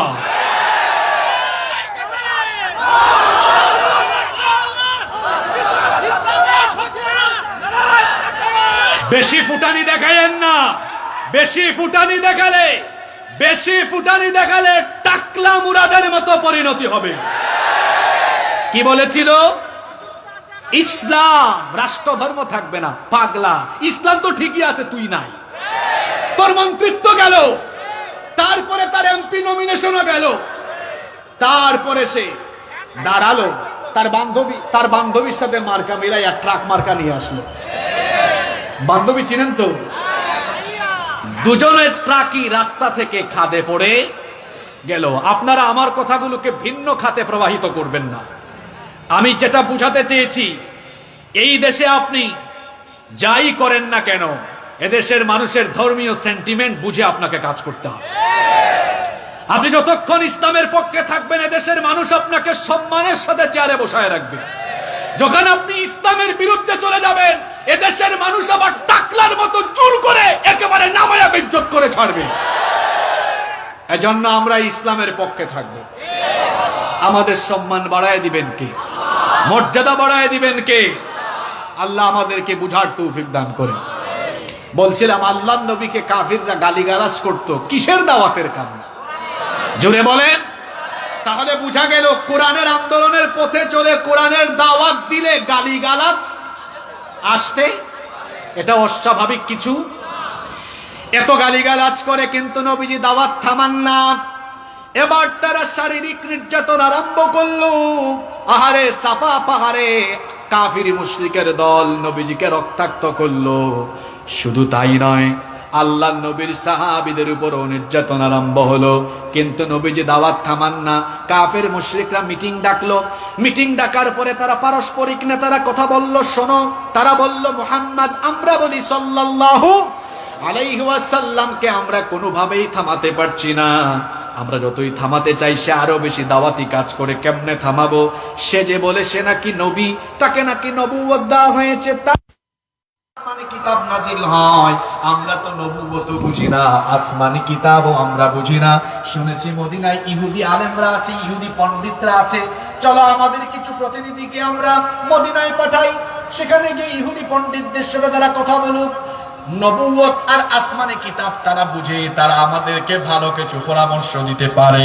এবার মিটিং করে তারা সিদ্ধান্ত নিল তারা তাদের দুজন প্রতিনিধিকে মদিনায় পাঠাবে। একজন হলো নজর বিন হারিস, আরেকজন হলো উকবা বিন আবি মুআইত। এই দুই কাফেরকে প্রতিনিধি বানিয়ে তারা মদিনায় পাঠালো। মদিনায় গিয়ে তারা ইহুদি আলেমদেরকে বলল, আমরা আপনাদের কাছ থেকে বুদ্ধি ধার করে নিতে এসেছি, আমরা এসেছি পরামর্শ নেওয়ার জন্য। ইহুদি পণ্ডিতরা বলল, কি বিষয়ে পরামর্শ নিতে চাও? তারা বলল, আমরা এসেছি আমাদের এলাকারই এক লোক। তারা বলল, মুহাম্মদ। আমরা বলি সাল্লাল্লাহু আলাইহি ওয়াসাল্লাম আমাদের চোখের সামনে বড় হয়েছে, 40 বছর আমাদের চোখের সামনেই ছিল, কোনো অসুবিধা ছিল না। হঠাৎ করে সে বলে সে নাকি নবী হয়েছে, তাকে নাকি নবুয়ত দেওয়া হয়েছে, তাকে নাকি আসমানি কিতাব দেওয়া হয়েছে। এখন আমরা তো নবুয়ত বুঝি না, আসমানি কিতাবও বুঝি না, এই ব্যক্তি আসল না নকল আমরা কেমনে বুঝবো? ইহুদিরা তখন বলল, তার ব্যাপারে তোমাদেরকে পরামর্শ দেওয়ার আগে তোমাদের কাছে আগে তার ব্যক্তিত্ব সম্পর্কে জানতে চাই। তখন তারা বলল, মিথ্যা বলে লাভ নাই, সে এমন এক চরিত্রের মানুষ, আজ পর্যন্ত তার জবান থেকে কোনোদিনও মিথ্যা কথা বের হয় নাই। জীবনে আমরা কোনোদিন তাকে মিথ্যা বলতে শুনি নাই। কখনো সে মিথ্যা বলে না, কখনো সে মানুষকে কষ্ট দেয় না, কষ্ট পেয়েছে কষ্ট দেয় না, দুঃখ পেয়েছে দুঃখ দেয় না, কোনো কিছু আমানত রাখা হলে তার খেয়ানত করে না। ইহুদি পণ্ডিতেরা এই দুই কাফেরের মুখ থেকে এই কথা শুনে তারা বলল, তোমরা যেমন করে তার ব্যাপারে বর্ণনা দিলে, এই বর্ণনা শুনে তো মনে হলো এগুলো সাধারণ মানুষের চরিত্র নয়, এগুলো তো পয়গাম্বরী চরিত্র। আল্লাহু আকবার। ইহুদি পণ্ডিতরা বলল, ঠিক আছে, তোমাদেরকে 3টা প্রশ্ন শিখায় দেই, তাকে গিয়ে 3টা প্রশ্ন করো। যদি সে 3টা প্রশ্নের জবাব দিতে পারে তাহলে বুঝবা সে সত্যি নবী, যদি সে উত্তর দিতে না পারে বুঝবা তার মধ্যে ঝামেলা আছে। 3টা প্রশ্ন শিখায় দিল, যাও তাকে গিয়ে প্রশ্ন করো ওই গুহাবাসী যুবকদের সম্পর্কে, কেন তারা গুহার ভেতরে গিয়েছিল, কতদিন থেকে ছিল, বিস্তারিত ঘটনা তোমাদেরকে শোনাতে বলো। 2 নাম্বার প্রশ্ন গিয়ে করো রূহ সম্পর্কে, তবে কোন মুফাসসির বলেছেন 2 নাম্বার প্রশ্ন ছিল মুসা আলাইহিস সালাম এবং খাদির আলাইহিস সালামের ব্যাপারে। 3 নাম্বার প্রশ্ন গিয়ে করো ওই ব্যক্তি সম্পর্কে যাকে আল্লাহ দুনিয়ার পূর্ব থেকে পশ্চিম পর্যন্ত সফর করিয়েছেন, যার নাম হলো যুলকারনাইন। ওই যুলকারনাইনের কাহিনী শোনাতে বলো। এই মোট প্রশ্ন তারা শিখিয়ে দিল কয়টা? আরো জোরে বলেন কয়টা? আরো জোরে। 1 নাম্বার আসহাবে কাহাফ সম্পর্কে প্রশ্ন করো, 2 নাম্বার রূহ অথবা মুসা এবং খাদির আলাইহিস সালামের ব্যাপারে জিজ্ঞেস করো, 3 নাম্বার যুলকারনাইনের ব্যাপারে প্রশ্ন করো। বলেন তো 3টা ঘটনা এটা নবীজির যুগের নাকি নবীজির আগের? তাহলে বলেন তো নবীজির আগের ঘটনা, শত শত হাজার হাজার বছর আগের ঘটনা আল্লাহ না জানালে জানা কি সম্ভব কিনা? এই 2 কাফের মক্কায় চলে গেল। মক্কায় গিয়ে বাকি কাফেরদেরকে এটা অবহিত করলো। সব কাফেররা মিলে এবার নবীজির কাছে গেল। তারা গিয়ে বলল, মুহাম্মদ, আমরা বলি সাল্লাল্লাহু আলাইহি ওয়াসাল্লাম, তোমাকে আমরা 3টা প্রশ্ন করব, যদি 3টা প্রশ্নের জবাব দিতে পারো তাহলে আমরা বিশ্বাস করব তুমি নবী। নবীজি তখন বললেন, ঠিক আছে, কোনো অসুবিধা নাই, তোমরা তোমাদের 3টা প্রশ্ন করো। এবার তারা 3টা প্রশ্ন আরম্ভ করলো। 1 নাম্বার প্রশ্ন করলো আসহাবে কাহাফ সম্পর্কে, 2 নাম্বার প্রশ্ন রূহ অথবা মুসা এবং খাদির আলাইহিস সালামের ব্যাপারে, 3 নাম্বার প্রশ্ন করলো যুলকারনাইনের ব্যাপারে। আল্লাহর নবী 3টা প্রশ্ন শুনলেন। 3টা প্রশ্ন শুনে বললেন, ঠিক আছে, তোমাদের প্রশ্নের জবাব আমি আগামীকাল দিব। কোন দিন? জোরে বলেন। কাফিররা চলে গেল। নবীজি ভেবেছিলেন কাফিররা যাওয়ার পরে জিবরিল আমার কাছে ওহী নিয়ে আসবে, অথবা রাতের বেলা আল্লাহ ওহী নাজিল করে আমাকে জানিয়ে দিবেন, আর পরের দিন অর্থাৎ আগামীকাল আমি উত্তর দিয়ে দিব। কিন্তু অবস্থা ঘটলো তার ব্যতিক্রম, জিবরিল আসলেন না, নবীজির কাছে ওহীও নাজিল হলো না। পরের দিন কাফিররা এসে বলল, মুহাম্মদ, আমরা বলি সাল্লাল্লাহু আলাইহি ওয়াসাল্লাম, তোমাকে যে 3টা প্রশ্ন করেছিলাম, বলেছিলে আজকে জবাব দিবে, তো জবাব দাও। নবীজি চুপচাপ। এক কাফির আরেক কাফিরের দিকে তাকায়, কয় ঘটনা কি?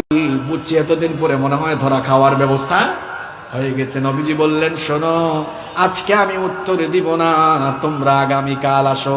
কাফিররা কানে কানে কয়, মনে হয় এতদিন পরে ধরা খাওয়ার মতো একটা প্রশ্ন আমরা করেছি। কাফিররা চলে গেল। পরের দিন 3 নাম্বার দিন তারা আসলো। 3 নাম্বার দিন নবীজি বললেন, আজকে আমি উত্তর দিব না, পরের দিন আগামীকাল আসো। কাফিররা একটা আরেকটারে কানে কানে কয়, তাহলে বুঝছি মুহাম্মদ, আমরা বলি সাল্লাল্লাহু আলাইহি ওয়াসাল্লাম এতদিন যা বলেছে মিথ্যা, ধরা খাওয়ার মতো ব্যবস্থা হচ্ছে। চতুর্থ দিন তারা আসলো, নবীজি একই রকম কথা বললেন, পরের দিন আসো।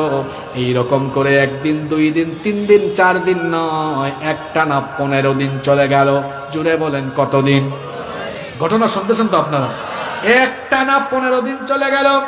15 দিন যখন চলে গেল, গোটা মক্কার কাফিররা সমালোচনা করতে করতে ঠাট্টা করা আরম্ভ করলো, উপহাস করা আরম্ভ করলো। আল্লাহর নবী তখন ব্যথিত হয়ে গেলেন। তখন আল্লাহ তাআলা কাফির মুশরিকদের ঠাট্টা মশকরাকে থামিয়ে দেওয়ার জন্য, নবীজির পেরেশানি দূর করার জন্য এবার 15 দিন পরে আল্লাহ কাফিরদের 3টা প্রশ্নের সব উত্তর দিয়ে সূরা কাহাফ পরিপূর্ণ নাজিল করলেন। আর 15 দিন কেন নাজিল করতে লেট হলো, সেই কারণও আল্লাহ নবীজিকে জানিয়ে দিলেন। আল্লাহ তাআলা এবার 3টা প্রশ্নের জবাব দিয়ে পুরো একটা সূরা নাজিল করলেন। সূরার নাম কি? আসতে বলবেন না, জোরে বলেন, সূরার নাম কি? সূরাটা নাজিল করে আল্লাহ নবীজিকে জানালেন, নবী গো, উত্তর তো আমি 3টাই সূরার ভেতরে দিলাম, কিন্তু কেন আমি 15 দিন দেরি করলাম শোনেন। 15 দিন দেরি হওয়ার কারণ হলো, ওয়ালা তাকুলান্না লিশাইইন ইন্নী ফাইলুন যালিকা গাদান ইল্লা আইয়াশা আল্লাহ। আপনি আগামীকাল কোনো কিছু করবেন এমনটা না বলে আপনার তো বলা উচিত ছিল ইনশাআল্লাহ আগামীকাল বলবো। ইনশাআল্লাহ বলা ব্যতীত আগামীকাল কোনো কিছু করবেন, এটা বলা আপনার জন্য সমীচীন নয়। তাহলে 3টা প্রশ্নের উত্তর দিয়ে সূরা নাজিল করতে 15 দিন দেরি হওয়ার কারণ হলো, নবীজি কথার শেষে কি বলেন নাই? ইনশাআল্লাহ। কারণ আল্লাহ যদি না চান নবীজি উত্তর দিতে পারবেন, কারণ নবীজিকে যিনি জানান তিনি কি? কোরআনের একটা কথাও কি নবীর কথা? আল্লাহ তাআলা বলছেন, ওয়া মা ইয়ানতিকু আনিল হাওয়া ইন হুয়া ইল্লা ওয়াহয়ুন ইউহা। আমার নবী তার প্রবৃত্তিকে অনুসরণ করে কোনো কথা বলেন না, বরং আমার তরফ থেকে যা ওহী আসে তাই তিনি বলেন। যদি তিনি নিজে থেকে বানিয়ে কোনো কথা বলে ফেলতেন, আমি কি করতাম শোনো। ওয়ালাউ তাকাওয়ালা আলাইনা বা'দাল আকামিল লা আখাযনা মিনহু বিল ইয়ামিন সুম্মা লাকাতানা মিনহুল ওয়াতিন। আমি বলি নাই এমন কোন কথা আমার নামে যদি নবীজি কোরআনের ভেতরে ঢুকিয়ে আমার নামে চালাতেন, তিনি যদি কোরআন ব্যতীত, ওহী আসা ব্যতীত কোনো কথা নিজে থেকে বানিয়ে বলতেন, আমি আল্লাহ বরদাস্ত না করে আমার নবীর ডান হাতকে আমি আল্লাহ চেপে ধরতাম, আর নবীর কণ্ঠ নালীটাকে আমি আল্লাহ কেটে ফেলে দিতাম। আল্লাহু আকবার। কোরআনে কারীমের সবগুলো কথা অথেন্টিক, ফ্রেশ। এগুলো এসেছে আরশে আজিম থেকে, লৌহে মাহফুজ এই কোরআন সংরক্ষিত আছে। সুবহানাল্লাহ। নবীজির কাছে 3টা প্রশ্ন দিয়ে উত্তর দিয়ে এই পুরো সূরা নাজিল হতে দেরি হয়েছে কয়দিন? কি না বলার কারণে? তাহলে এখান থেকে একটা শিক্ষা নেন, ভবিষ্যতের কোনো কাজ আপনি করতে চান, বলতে যান, কথার শেষে বলবেন আগামীকাল সেখানে যাব, আগামীকাল মাহফিল করব, আগামীকাল এটা করব, তবে আমাদের দেশে ইনশাআল্লাহ সঠিক ব্যবহারের চেয়ে অপব্যবহার বেশি হয়। এখন নায়ক নায়িকারাও ইনশাআল্লাহ বলে, গায়ক গায়িকারাও ইনশাআল্লাহ বলে। ইনশাআল্লাহ ঈদুল আজহায় আমার সিনেমা মুক্তি পাবে ইনশাআল্লাহ। এটা ইনশাআল্লাহর সঠিক ব্যবহার না অপব্যবহার? আগামী ঈদে আমার 3টা গান রিলিজ হবে ইনশাআল্লাহ, এটা ইনশাআল্লাহর সঠিক ব্যবহার না অপব্যবহার? নিজেরা বসে মিটিং করছে, আমরা ক্ষমতায় গেলে পরে আমরা এই অঞ্চলের এই টাকাগুলো এইভাবে ভাগ বাটুয়ারা করে খাবো ইনশাআল্লাহ। সঠিক ব্যবহার না অপব্যবহার? আমি যে কথাগুলো বলেছি বাস্তব না অবাস্তব?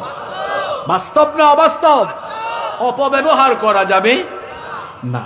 তাহলে বোঝা গেল ইনশাআল্লাহ বলার গুরুত্ব আছে। এবার সূরাটা নাজিল হয়ে গেল। এই সূরার ভেতরে কয়টা প্রশ্নের উত্তর আছে?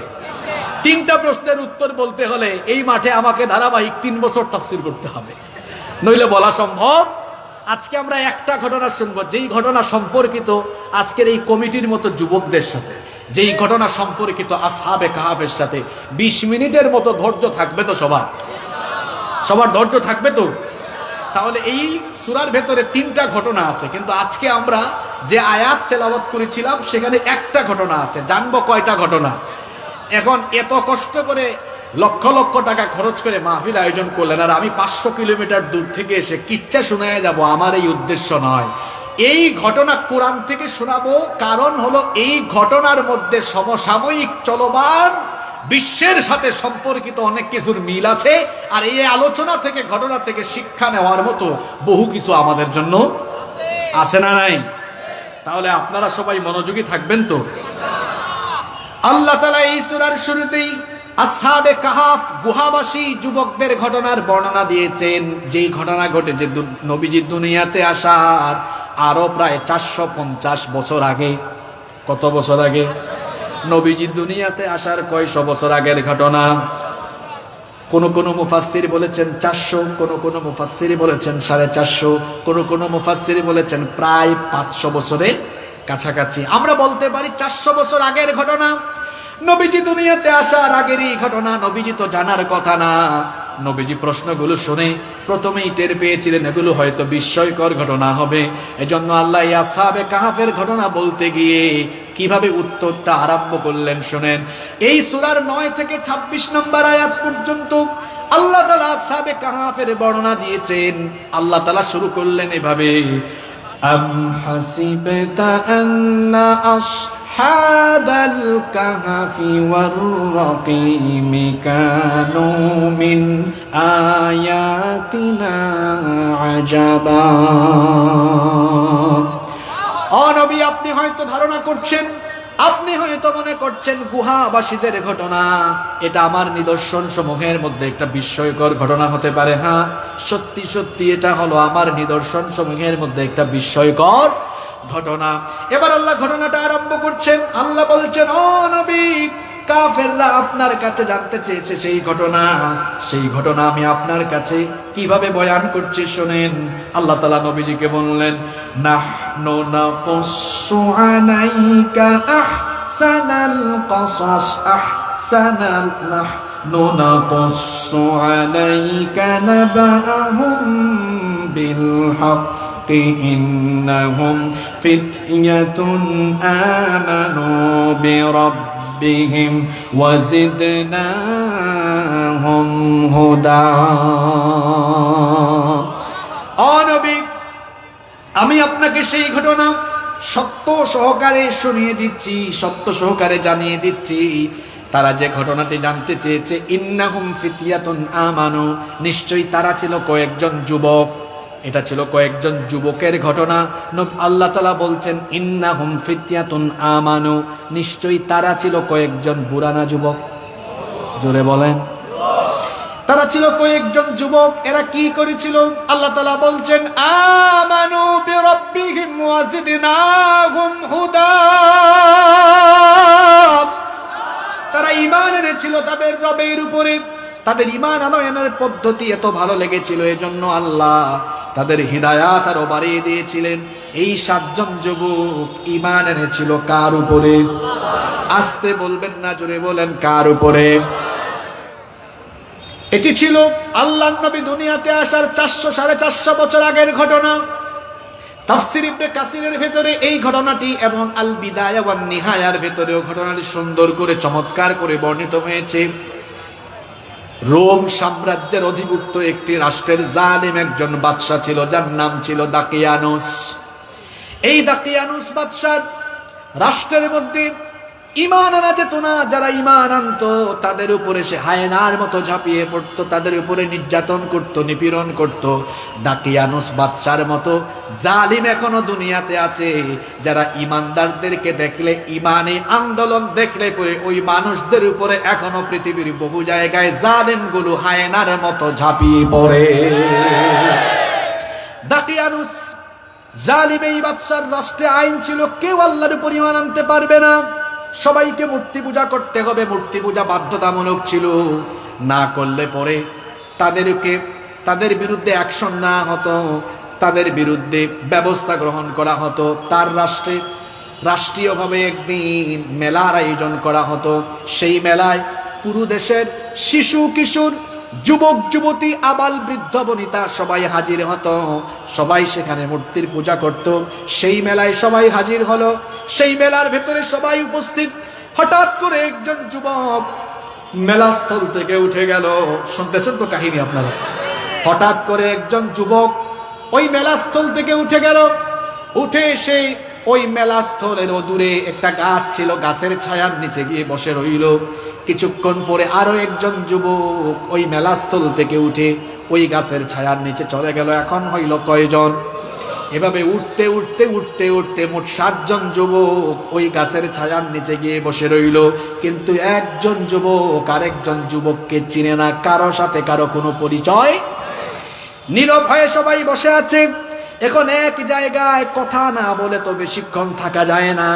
প্রথম যে এসেছিল সে বাকিদেরকে প্রশ্ন করলো, ও ভাইয়েরা, এই মেলাস্থল থেকে তোমরা এখানে উঠে এসেছো কেন?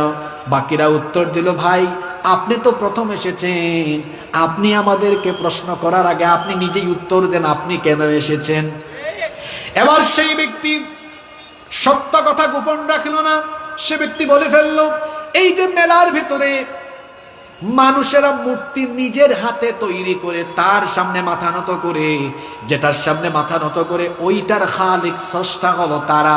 স্রষ্টা হয়ে তাদের নিজেদের সৃষ্টি করা জিনিসের সামনে তারা মাথা ঝুঁকায়। আমার বিবেক বাধা দিয়েছে, আমার বিবেক বাধা দিয়েছে। আমি মনে করি মানুষের হাতের বানানো কোনো জিনিস মানুষের মাবুদ হতে পারে না, বরং আমি মনে করি মানুষকে এবং আসমান জমিন সহ তামাম মাখলুকাত যিনি বানিয়েছেন তিনি হচ্ছেন মানুষের মালিক, মানুষের মাবুদ তিনি কে? আল্লাহ। এজন্য আমি উঠে এসেছি। বাকি যুবকরাও তখন বলল, ভাই আপনার সাথে তো আমাদেরও মিল আছে, আমরাও একই কারণে সেখান থেকে উঠে এসেছি। তারা কি কথা বলেছিল শুনেন। তাদের কথা আল্লাহর কাছে তো ভালো লেগেছে, আল্লাহ তাদের কথা কোরআনে কারিমে সূরা কাহাফের ভিতরে তুলে দিয়েছেন।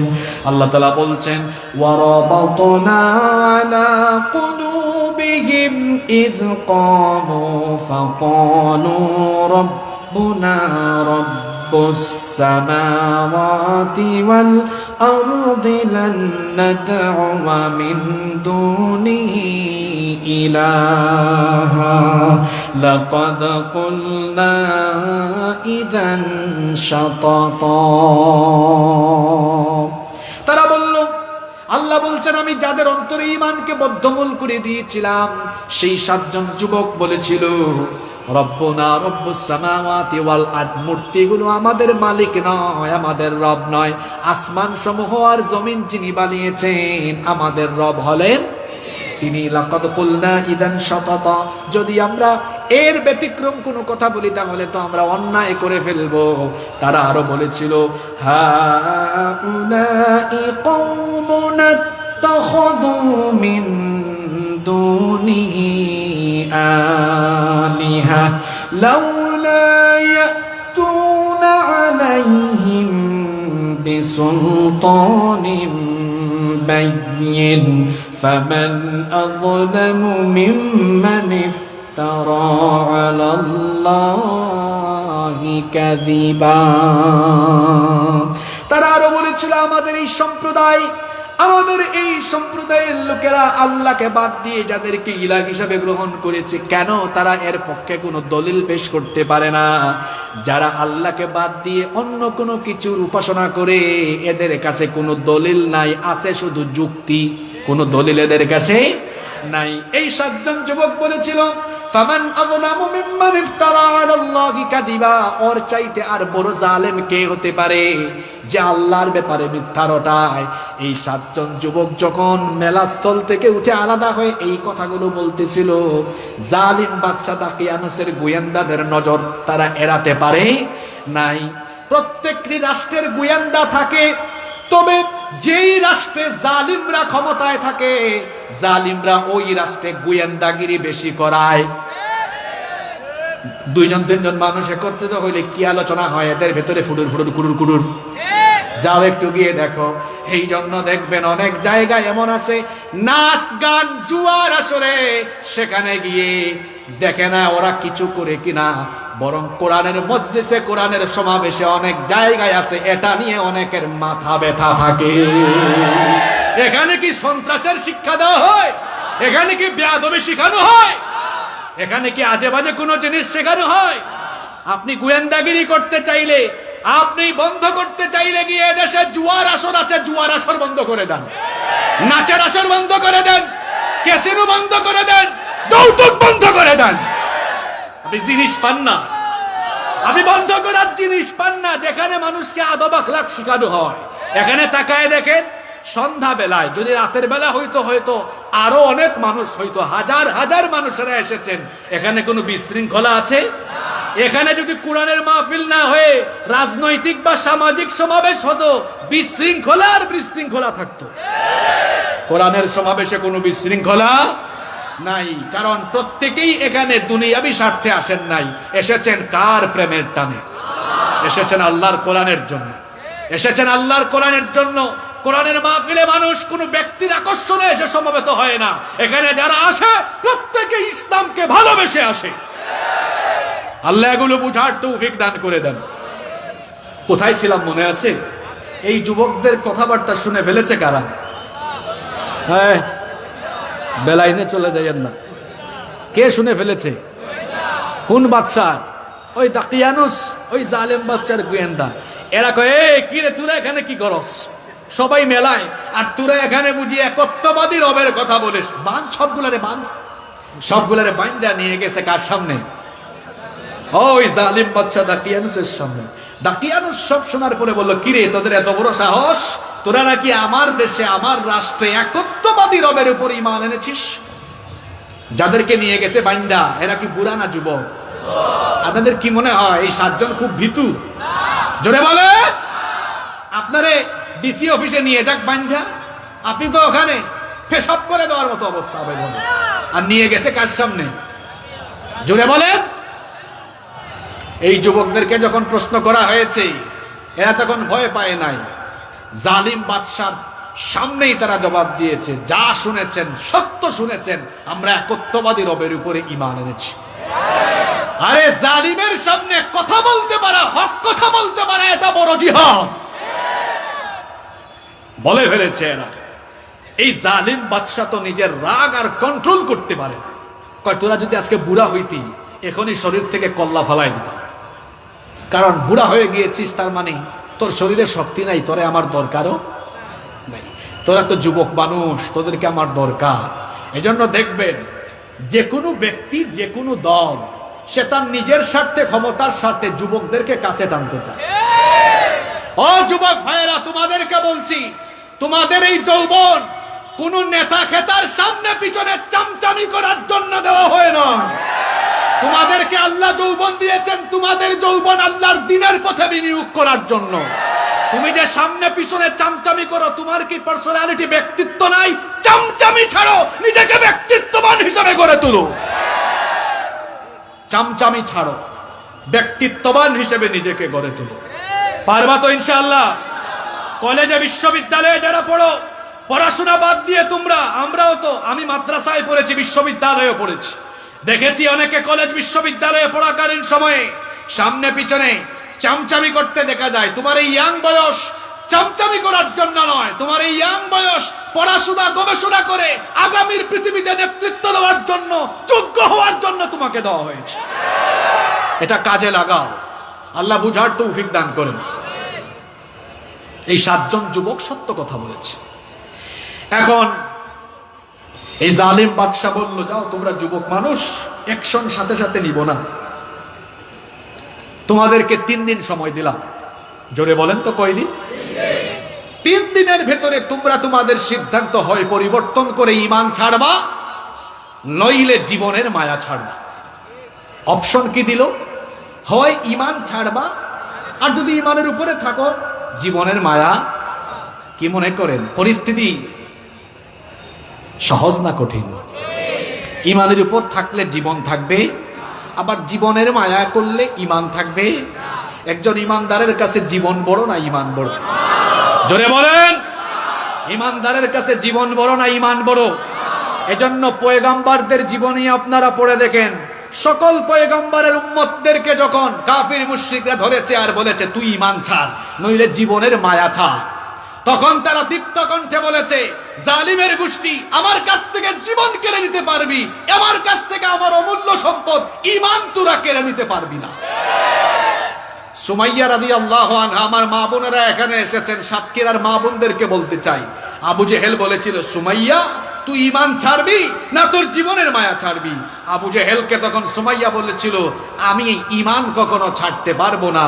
আবু জেহেল বর্ষা হাতে নিয়ে সুমাইয়া রাদিয়াল্লাহু আনহার লজ্জাস্থানে আঘাত করে তাকে শহীদ করেছে। ইসলামের প্রথম শহীদ তিনি। আমাদের মা বোনদেরকে এমন হতে হবে, জালিমদের সামনে ঈমানের উপরে টিকে থাকতে হবে, তারপরে মাথা নত করা যাবে না। আল্লাহ এমন ঈমান আমাদেরকে দান করুন। সময় দিয়েছে কয়দিন? জোরে বলেন। আলোচনা করি আমি, কথা বলি আমি, আর টায়ার্ড হয়ে যান দেখি আপনারা। এই গরমে কি আপনারা নরম হয়ে গেছেন? আসলে কি আপনারা নরম হয়ে গেছেন? সময় কয়দিন? যুবকরা বের হয়েছে, 7 জন এবার পারস্পরিক পরামর্শ করছে, ভাই কি করা যায়? আমরা যদি ঈমান না ছাড়ি তাহলে আমাদের জীবন থাকবে না, আবার আমরা যদি জীবনের মায়া করি তাহলে ঈমান থাকবে না। তারা বলল আমরা তো মাত্র 7 জন, 7 জন একদিকে গোটা দেশ আর একদিকে এদের সাথে লড়াই করেও পারবো না। তখন তারা হিজরতের সিদ্ধান্ত নিল। জোরে বলেন তো কিসের সিদ্ধান্ত? তারা এই দেশ ছেড়ে এলাকা ছেড়ে চলে যাবে। সত্যি সত্যি তারা 7 জন তাদের ঘর বাড়ি ভিটা মাটি ব্যবসা বাণিজ্য সবকিছু ছেড়ে দিয়ে তারা রওনা করলো ঈমানের কারণে। ঈমানের কারণে একজন ঈমানদার তার বাড়ি ঘর ভিটামাটি ব্যবসা বাণিজ্য এলাকা এমনকি দেশ ছাড়তে পারে, কিন্তু একজন ঈমানদার কখনো ঈমান ছাড়তে পারে না। 7 জন যুবক রওনা করলো। পথিমধ্যে একটা কুকুর তাদের পেছন ধাওয়া করলো, একটা কুকুর তাদের সাথে চলতে লাগলো। এই 7 জন ওই কুকুরকে তাড়িয়ে দেয়, যা যা। কিন্তু কুকুরকে তাড়ায়, কুকুর যায়। এই কুকুরকে তাড়াচ্ছে, কুকুর যাচ্ছে না। এই কুকুরের কথাও কিন্তু এই ঘটনার ভেতরে বর্ণিত হয়েছে, এই সূরার ভেতরে এসেছে ওয়াকালবুহুম বাসিতুন যিরাইহি বিল ওয়াসিদ। এই কুকুর এই 7 জন যুবককে একটা পর্যায়ে পাহারা দিয়েছিল। সুবহানাল্লাহ। এই কুকুর তাদের ধাওয়া করেছে, পিছু নিয়েছে। কুকুরকে তারাই কিন্তু কুকুর যায় না। অবশেষে 7 জন বলল, ভাই যেহেতু কুকুরটা আমাদের সাথেই যাচ্ছে, কুকুরকে আমাদের সাথে করে নিয়ে চলো। এবার কুকুরকে সাথে নিয়ে তারা পথ চলা আরম্ভ করলো। সকালবেলা তারা হাঁটতে হাঁটতে হাঁটতে হাঁটতে ক্লান্ত হয়ে গেল। একটা পর্বতমালার পাশ দিয়ে তারা যাচ্ছিল। এই পর্বতমালার মুখে বিরাট একটা বিস্তীর্ণ গুহা ছিল। ওই গুহার ভেতরে তারা ঢুকলো। গুহার ভেতরে তারা ক্লান্ত অবস্থায় যখন ঢুকলো, গুহার ভেতরে যাওয়ার পরে এবার তারা আল্লাহর কাছে দোয়া করলো। কি দোয়া করলো? আল্লাহ তাআলা তাদের দোয়া কোরআনে কারিমে উঠিয়ে দিয়েছেন। সূরা কাহাফের 10 নম্বর আয়াতে এসেছে, আল্লাহ বলছেন إذ أوى الفتية إلى الكهف فقالوا ربنا آتنا من لدنك رحمة وهيئ لنا من أمرنا رشدا। আল্লাহ তাআলা বলছেন, স্মরণ করো এই যুবকেরা যখন গুহার ভেতরে আশ্রয় নিল, তখন তারা বলেছিল রব্বানা আতিনা মিন লাদুনকা রাহমা, হে আমাদের রব তোমার তরফ থেকে আমাদেরকে রহমত দান করো।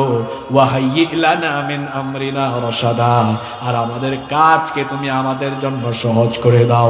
যুবকেরা গুহায় আশ্রয় নিয়ে আল্লাহর কাছে আবেদন করে চাইছে মোট কয়টা জিনিস? জোরে বলেন কয়টা? 1 নম্বরে চেয়েছে আল্লাহর রহমত, 2 নম্বরে তারা চেয়েছে আল্লাহ আমাদের কাজ সহজ করে দাও। আল্লাহ তাআলা এই যুবকদের দোয়া কবুল করলেন। আল্লাহ তাআলা বললেন, তোমরা ঈমানের কারণে ঘর বাড়ি ভিটামাটি এলাকা ছেড়ে দিয়েছো, আমি তো তোমাদেরকে ছাড়তে পারি না। আমার কারণে সব ছেড়েছো, আমাকে ধরেছো, সুতরাং আমি তো তোমাদেরকে ছাড়তে পারি না। আমি তোমাদের দোয়া কবুল করলাম। আল্লাহর কাছে তারা প্রথমে দোয়া করেছিল রহমতের দোয়া। জুড়ে বলেন কিসের দোয়া? এই রহমতের দোয়া তারা যখন করেছিল, আল্লাহ তাআলা তাদের দোয়া কবুল করলেন। দোয়া কবুল করে আল্লাহ তাআলা তাদের দোয়া কবুল করে তাদেরকে ঘুম বাড়ায়া রাখলেন। তারা দোয়া করেছে রহমতের, আর আল্লাহ তাদেরকে দিয়েছেন কি? আসতে বলবেন না, জোরে বলেন কি দিয়েছেন। এখন বলেন তো রহমতের সাথে ঘুমের কি সম্পর্ক? ঘুম কিন্তু আল্লাহর অনেক বড় একটা নিয়ামত। কারণ আপনি মনে যদি শান্তি না থাকে, অনেক মানুষের টাকা আছে, পয়সা আছে, সুন্দরী বউ আছে, ক্ষমতা আছে, কিন্তু রাতের বেলা বিছানার এক পাশ থেকে ওই পাশে যায়, ঘুম আসে। কারণ ঘুম কার দেয়া নিয়ামত।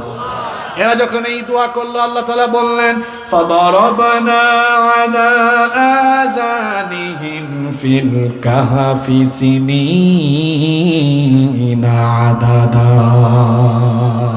আমি তাদের কান বন্ধ করে নিয়ে কয়েকশো বছরের জন্য তাদেরকে ঘুম পাড়িয়ে রাখলাম। সুবহানাল্লাহ পড়েন। কি বন্ধ করে দিয়ে? কি বন্ধ করে দিয়ে? কি সাইন্টিফিক কথা দেখেন। আমরা যখন রাতের বেলা ঘুমাই, সর্বপ্রথম কি ঘুমাই, কি বন্ধ হয়? জোরে বলেন। বিজ্ঞান বলে সর্বপ্রথম চোখ ঘুমায়, কিন্তু কান তখনও সজাগ। এই জন্য দেখবেন তন্দ্রা তন্দ্রা, ঝিমানো ঝিমানো ভাব। আপনারা ঝিমানো বলেন নাকি, না অন্য কিছু বলেন? হ্যাঁ, ঝিমানো ঝিমানো ভাব যখন আসে, হঠাৎ করে কোনো আওয়াজ হইলে, বিকট আওয়াজ হইলে দেখা যায় নড়ে চড়ে উঠে। তার মানে চোখ বন্ধ হয়েছে, কান বন্ধ। বিজ্ঞানও তাই বলে, মানুষের চোখ বন্ধ হলেও প্রাথমিক পর্যায়ে, ঘুমের প্রাথমিক পর্যায়ে কান বন্ধ হয়। একেবারে গভীর ঘুমে গেলে কান তখন বন্ধ হয়। সবার আগে কি ঘুমায়? আর সবার আগে ফজরের সময় সকালবেলা কান আগে জাগে না চোখ আগে জাগে? জোরে বলেন। এজন্য আল্লাহ বললেন, যা তোরা ইমানের কারণে সব ছাইরা দিয়েছিস, আর গুহার ভিতরে ঢুকে আমার রহমত চাইছিস, তোদের কান বন্ধ করে দিয়া তোদেরকে রহমতের ঘুম পাড়াইয়া রাখলাম। কত বছর? কত বছর? শুনেন কত বছর। 25 নম্বর আয়াতে আল্লাহ বলছেন ওয়ালাবিথু ফি কাহফিহিম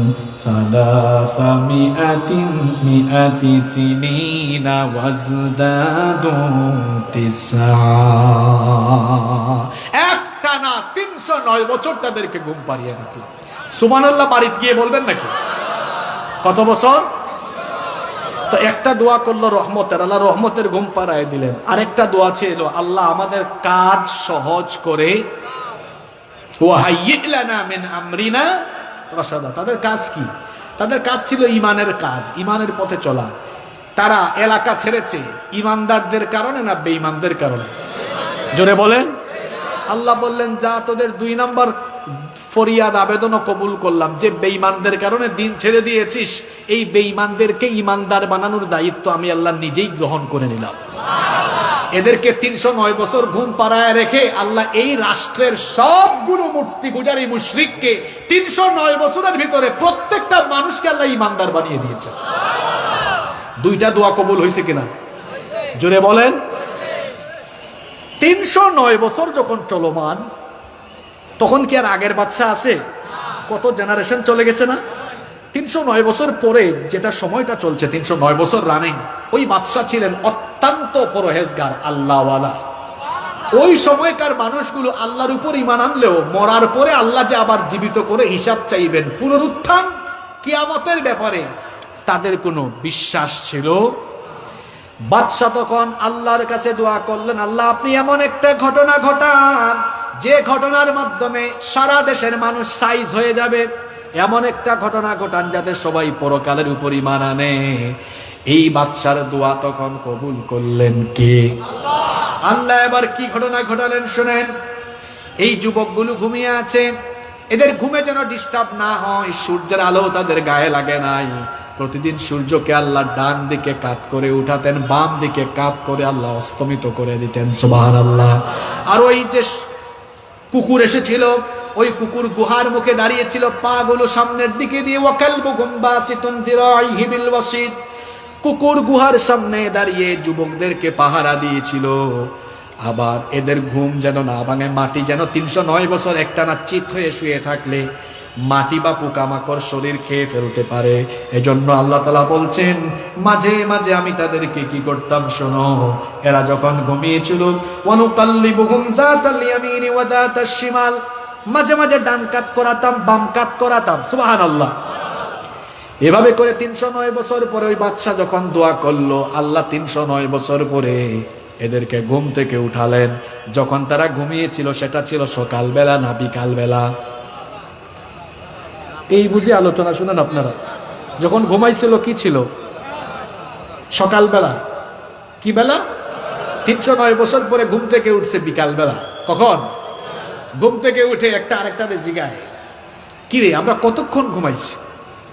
কয় মনে হয় লাবিথনা ইয়াউমান আও বা'দা ইয়াউম, মনে হয় ক্লান্ত ছিলাম তো, মনে হয় পুরো একদিন ঘুমাইছি। আর ধর একদিন না, মনে হয় হাফ ডে, অর্ধেক দিন ঘুমাইছি। নিজেদের মধ্যে তর্ক আরম্ভ হলো।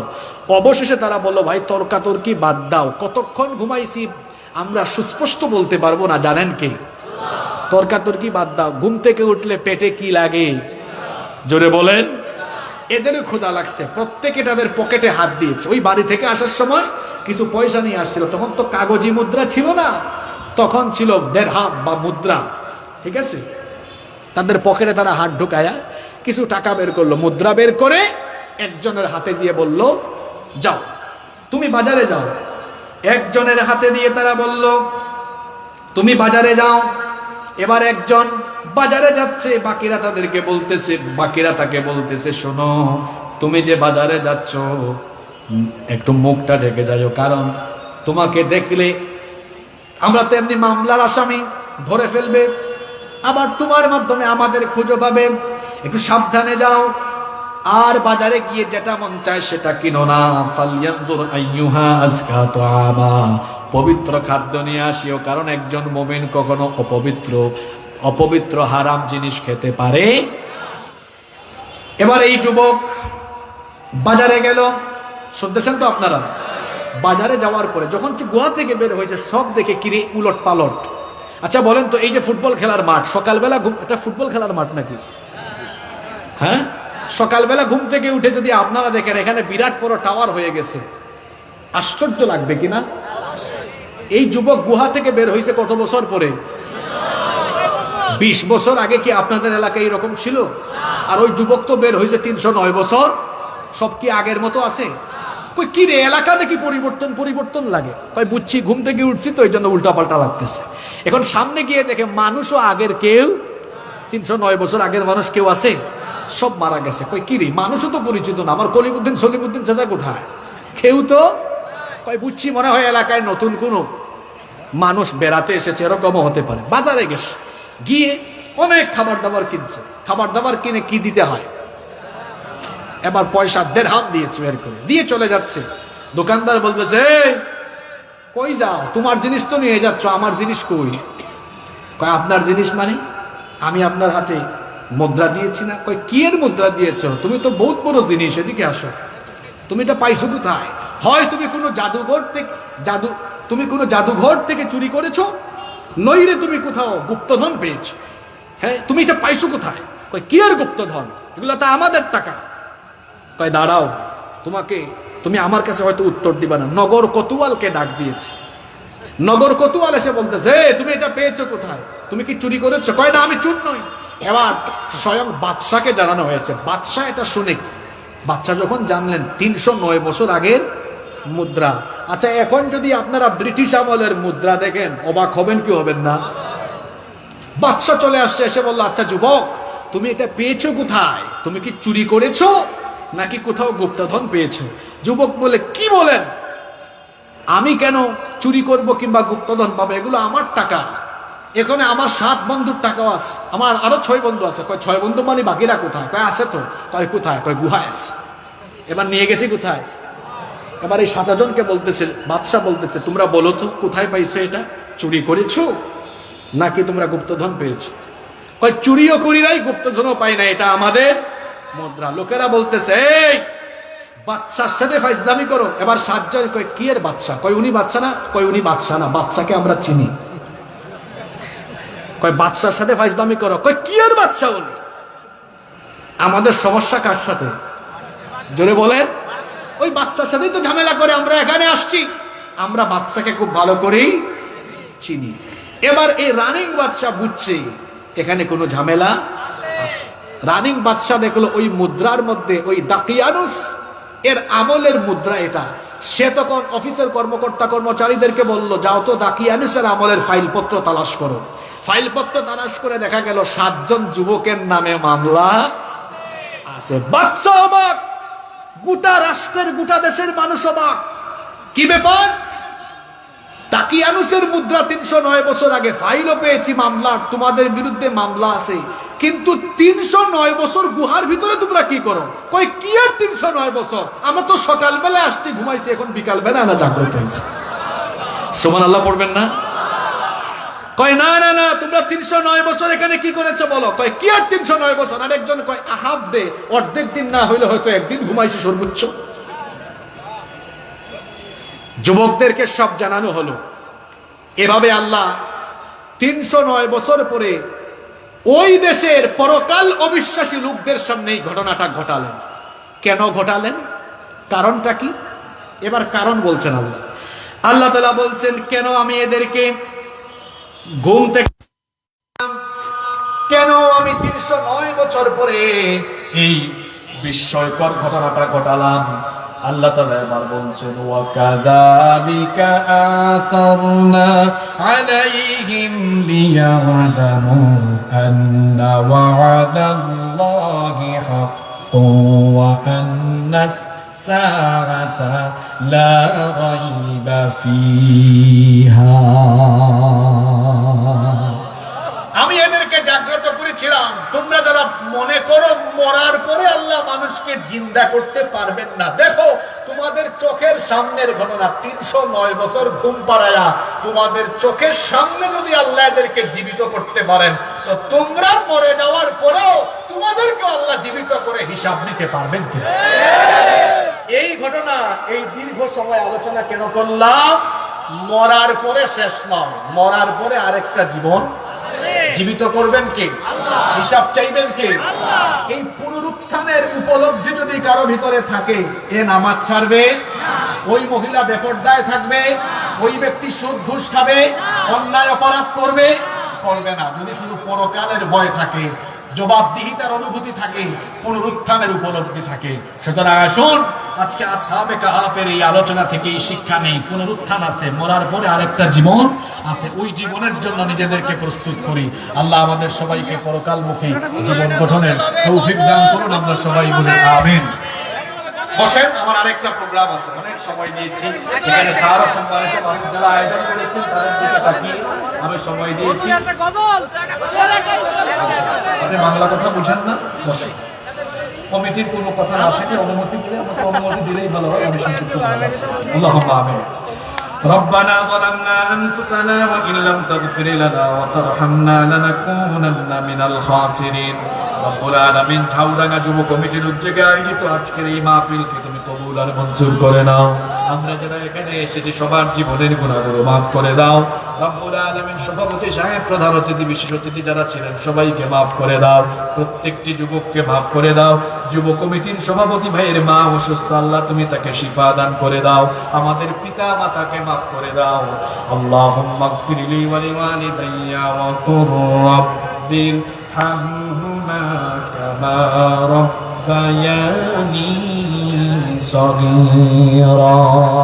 بفضل سبحان ربك رب العزة عما يصفون وسلام على المرسلين والحمد لله رب العالمين. وجاء الآخر كلامنا عند الموت لا إله إلا الله محمد رسول الله.